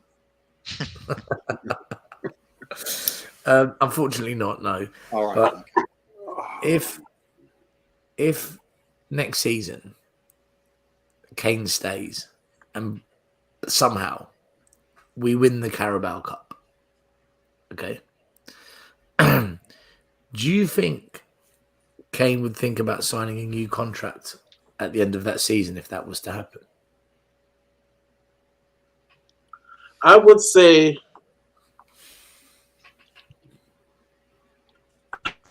no. If it was the FA Cup, I would say yes, because of the history of the FA Cup. I wasn't watching Spurs. I was alive, but I was watching Spurs when you guys won the FA Cup in 90, 91. When you guys won trophies, because we were the leaders, we were the holders of the FA Cup. You had Hoddle playing, and Gaza and Ardals. You guys won and made. I mean, yes, I saw the Carling Cup, and it is a trophy. It's way better than the Audi Cup, but it's still the Carling Cup, still the League Cup. While the FA Cup, I don't know for you guys, the FA Cup still holds big, because if the Copa del Rey is huge in Spain, the King's Cup, and the Italian Cup is huge in Italy, then the FA Cup is still precious, it's still big. So if he wins the FA Cup, I think Kane will say, you know what, I did win a major trophy at Spurs, and you know what, let me stick with this slot or Brendan Rodgers, project, because at least I could say, okay, I won the FA Cup. Whereas if it's the Carabao Cup, it's kind of like, I won a cup, I won a trophy, but it's the Carabao Cup. I actually, like, before I give my answer, I have kind of a follow-up to that question. Like, same question, but Conference League instead of Carabao.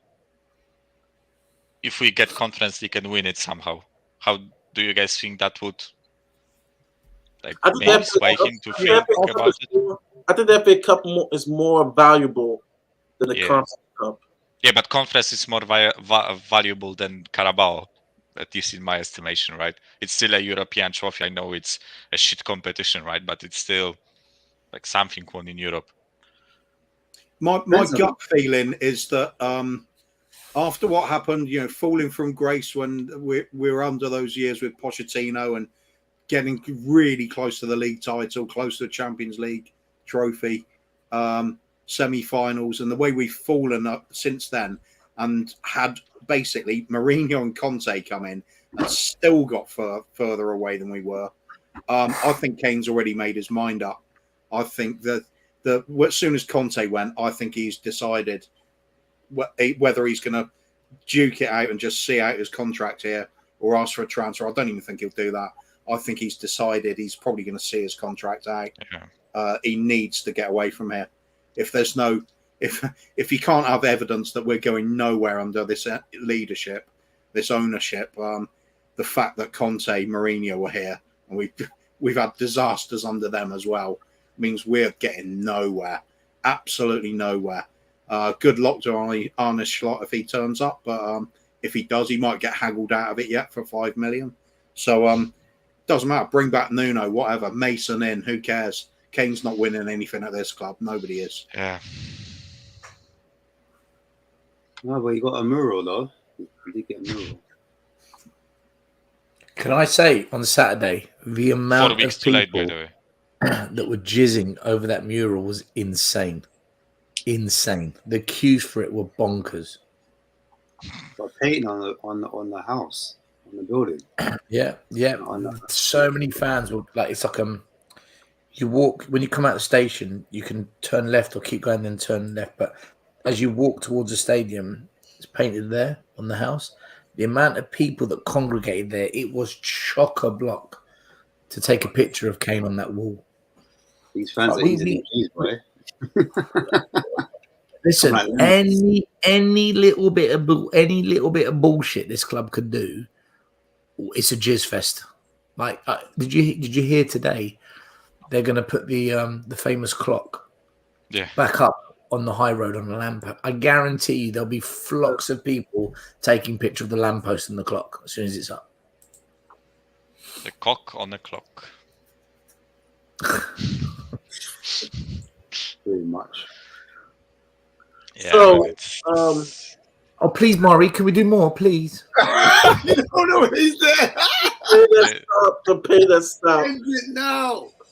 he had Danjuma versus Hill. I showed that slide. I've seen that slide. You showed it for a second. You don't see the pain in our eyes, Mark. It's pain. But to end the stream, Sunday is coming up, and do we care? I'm gonna be honest. I watch because of for content. We'll watch because we're all going to jump on a stream. But I just like I was telling Stell, I've never been so low as a Spurs fan since Sherwood. To be honest with you. When he was appointed coach, it's just another time I was low is when we sold Gareth Bale. I was literally, dejected, and really to the point of just saying, okay, we will be a club that sells our stars, and I'm thankful that we've never got to the point that we've sold Kane until now, but I just don't care. And I heard Kuba said this a couple of months ago before he went on his movie watch, where he just said, "I just don't care anymore," and I feel just like Kuba, where I'm just like, man, I'm dejected, depressed. I don't care. If Leeds beats us, it's just I don't get even mad anymore. I laugh or just numb to it. Is that a bad way to feel about Sundays? No, I know what you mean. Well, obviously, I know what you mean. I've stopped watching the games, but I came back to watch some of them when we went. Newcastle, when we were suddenly 3 goals down in the first few minutes. I tuned in to watch that because that is just plain funny. I'm beyond caring about the team, so if it's comedy value, I'll watch it.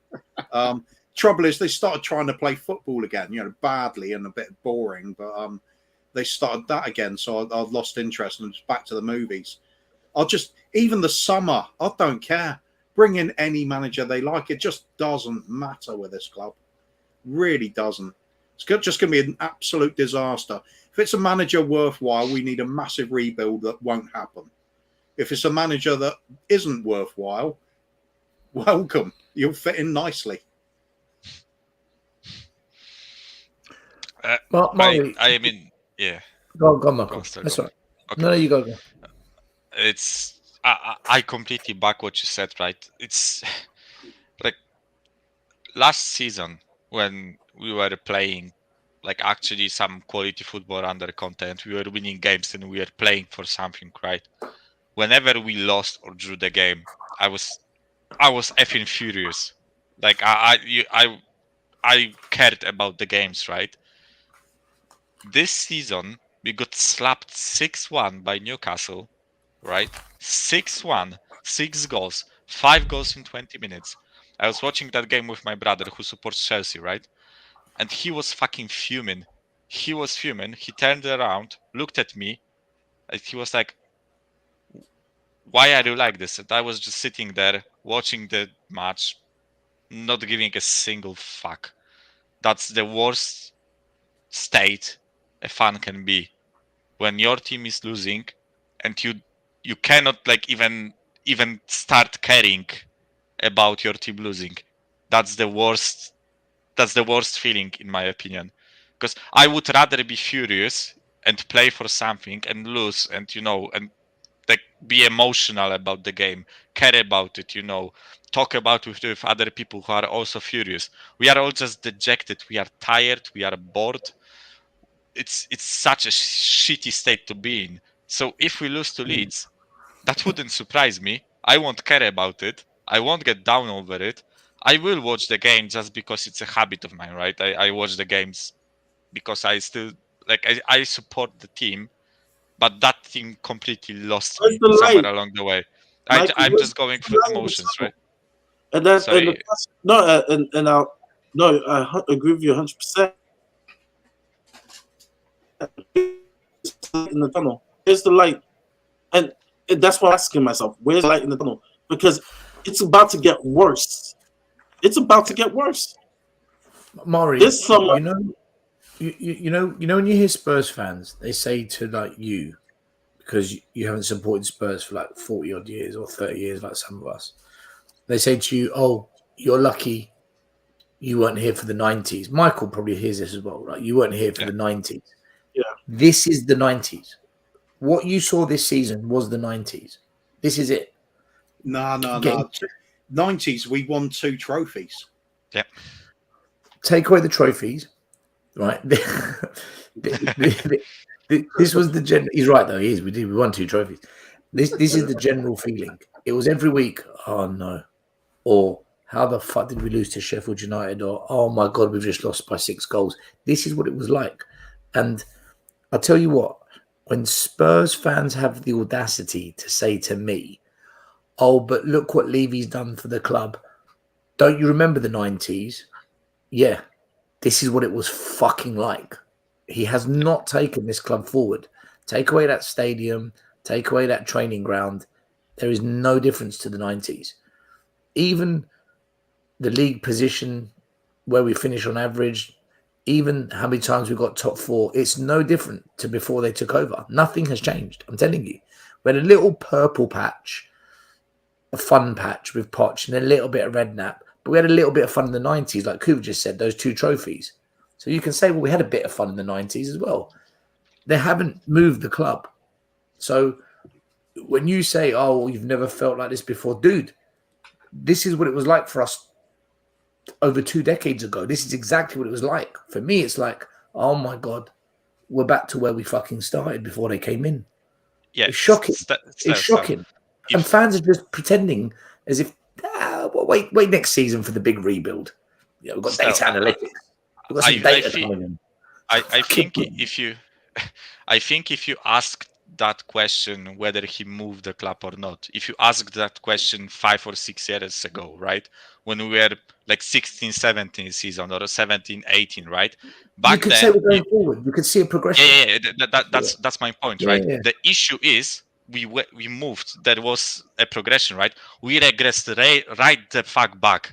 It's in staggering pace. Staggering pace. How far this club regressed from reaching Champions League final with a bit of luck, but still reaching Champions League final. And right now we'll probably finish 8th or 9th. No European competition. Star striker going. Fucking shit show. Fan base in turmoil.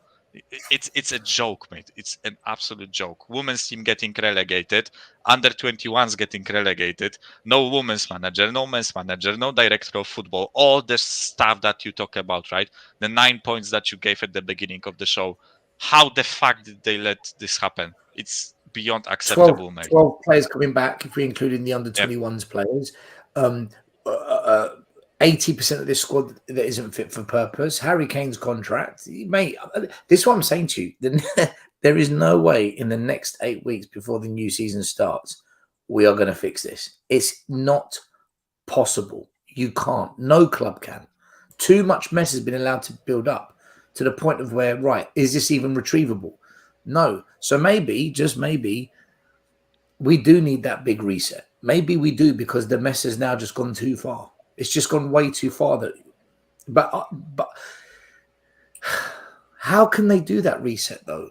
How can they do it when you need income from those higher levels of European football and high levels of league positions? I don't understand how they're going to do this. We've got a big debt. There's a lot of debt on Tottenham's books, man. There's a lot, and there's a lot of money we owe. We owe £250 million in transfers we haven't paid yet. That's the biggest issue. We cannot shift these players out. We're just stuck. I don't see what they're going to do about it. Since the club policy is not going to be dipping into their pockets to fund that, so we are screwed. Slot will come in and maybe he'll resign within the first month. I'd have a lot of respect for him if he did that. Can you imagine that happening, right? And there will be people defending Levy for some reason. Oh, that's the fucking maddest part. Someone in the comments earlier on said that Spurs are so confident of signing Arne Slot, they're already looking for the replacement. Yeah. It's true, though, isn't it? I saw that. I mean, honestly, though, we shouldn't have problems signing managers because, I mean, who wouldn't want to come to Spurs? You only have to work for 3 months, no expectations to do anything, and you get sacked and paid for 1.5 years at least. And you get away with calling everyone a cunt on the way out. And I'm gonna be honest. So up for that. Still, I wanted to take a video tonight to put on the stream tomorrow, but I'll just say it right now. Deserving and what he's doing, he's already Premier League proven. And I think Ash was talking about De Zerbi in another stream. Did you guys hear what Pep said about him? And I'm just like, my mind, I'm like, why are we not going after De Zerbi? And I think, number one, because De Zerbi is Italian, I think he felt Conte got disrespected. But I think also, too, because you saw what he did when they beat Arsenal. He did the whole knee slide and stuff like that. And I was just like, yeah, Arsenal hates him. Why is this guy not our coach? And I think this guy is smart enough to know, man, I do not want to touch. Stupid. There is no way he would leave Brighton. No way he would leave Brighton next for season, us. there is a good trophy on that we could be going for, though. And it'll be Ryan Mason going for his 3rd trophy in a row of caretaker manager of the year. But again, though, right? Could you imagine that? Fuck me. I honestly, Cooper, if I see that guy ever manage Spurs again, the thing with De Zerbi, though, we also need to give Brighton, the football club, a lot of praise. Okay, I've watched Brighton grow as a club because I was at the beginning of their journey when I was at uni down there. When they left the Wifteen, they got the local, the biggest company based down there, Amex, to sponsor the club and help fund the stadium. And they did it in collaboration with the local university because that's where the land they built it on. There was plans and they built a new academy. And each manager that came there was a progression of what they built on. They deliberately brought in De Zerbi because he was a natural progression to Potter and the kind of football Potter tried to play, right? It's not like Tottenham, free-flowing attacking football, ultra pragmatic, counter-attacking, no clue, Mason. It's like, where are you going? And that's down to the chairman. It's down to the board. They have a plan. And the whole data analytics, but it's not just that. When they sell a player, they fucking cash in. Cucurella, 50 million. Ben White, 50 million. Mate, they raise money to pump back in. It's not like Spurs, right? Ericsson, 17 million. Like, what? Okay, the club is very well run, and the reason it's well run is because they do one thing we don't. Football is their priority at that club. Yeah. Football, and it's a football town with a football fan base, and they are everything we should have. Still, watch them sell Caicedo for 80 million, McAllister for 60 or 50. Mitoma, maybe someone will buy him for 40. They'll have the replacements ready. They'll have them lined up. Those replacements are already playing in their team. They are already bedding them in. That's how you appear. So if you're De Zerbi, Michael, if you're De Zerbi, you're walking into the perfect environment. Like they've given De Zerbi every opportunity to do the job that they believed he was capable of. So if you're De Zerbi, you're thinking, do you know what? I'm good here, man. I'm good.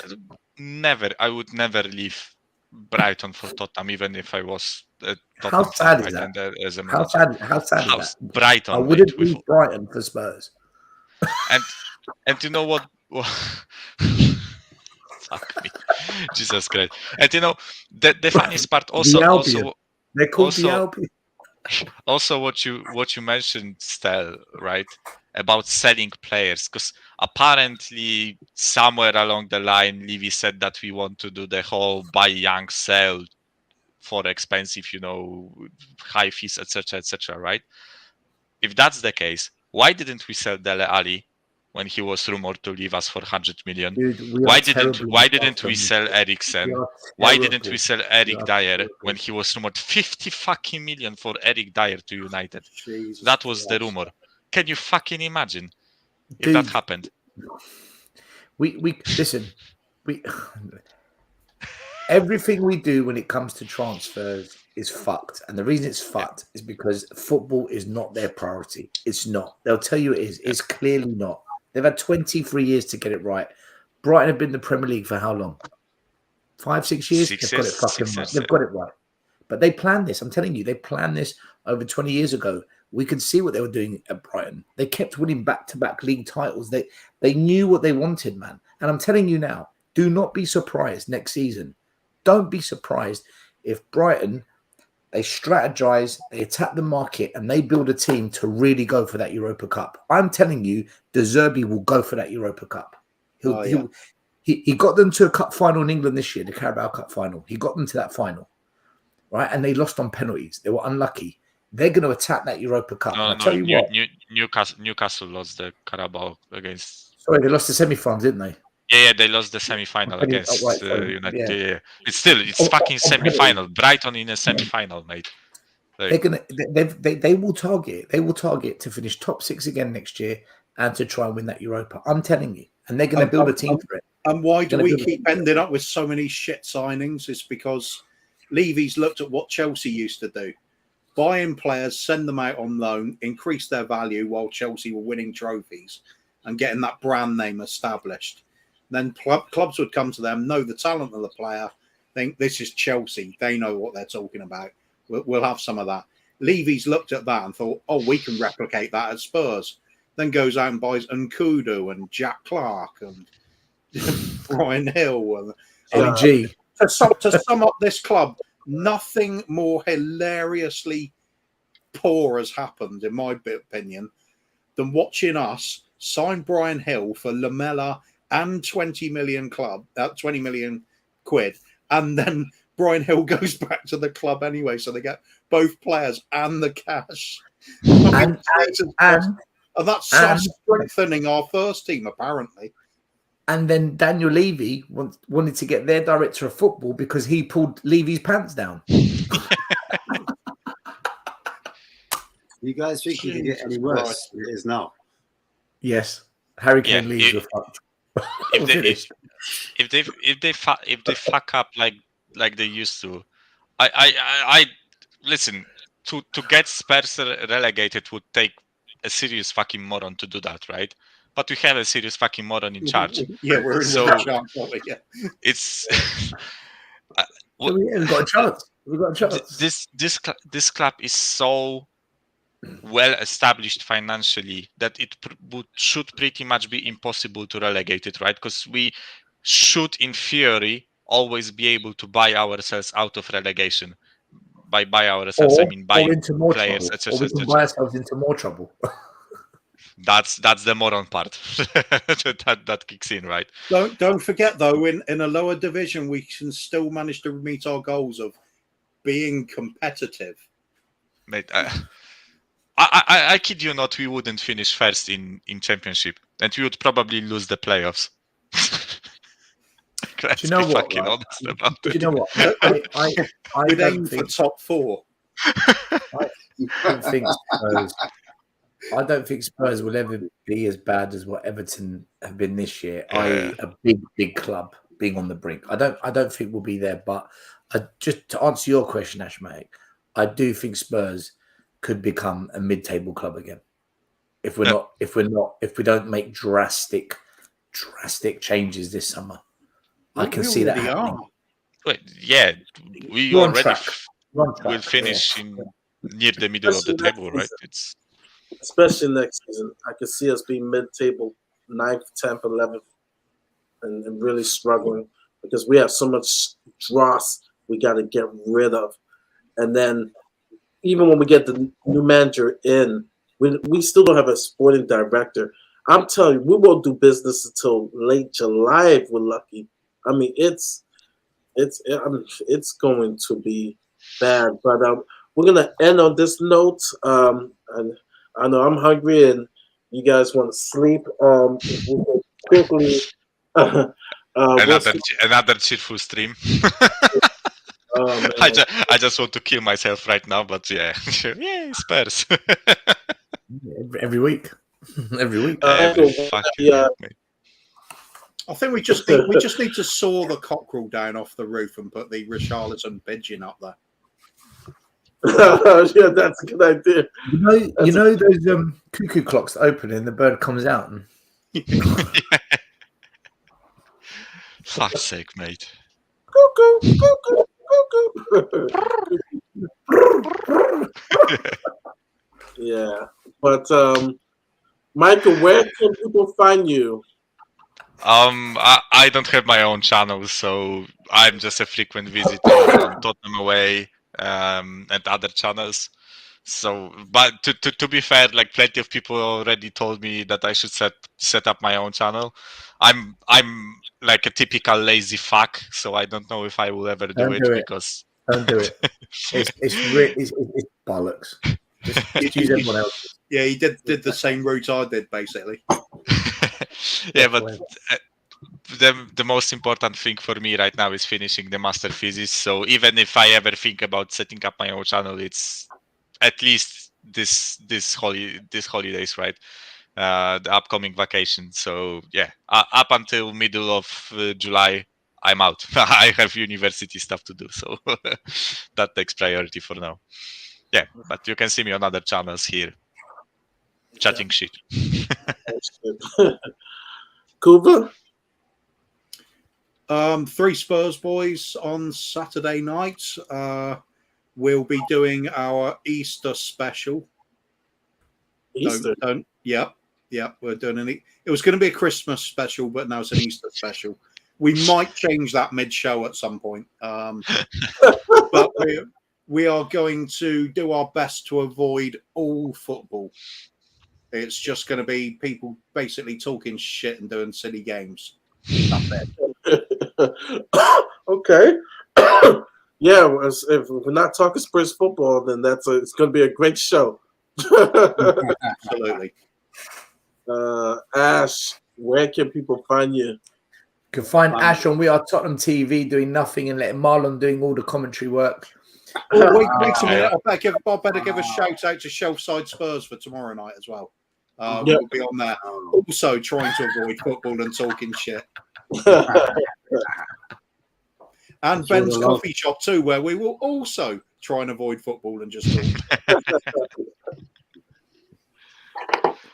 That's such a fucking shit show, mate. So yeah, anyway, Ash. I was only being. No, I was going to say, listen, those who get upset, I was only being serious. Well, I'm done in these streets. Yeah, catch me on selfie. Always. I can't. I was not even there. Yeah. So yeah, catch me.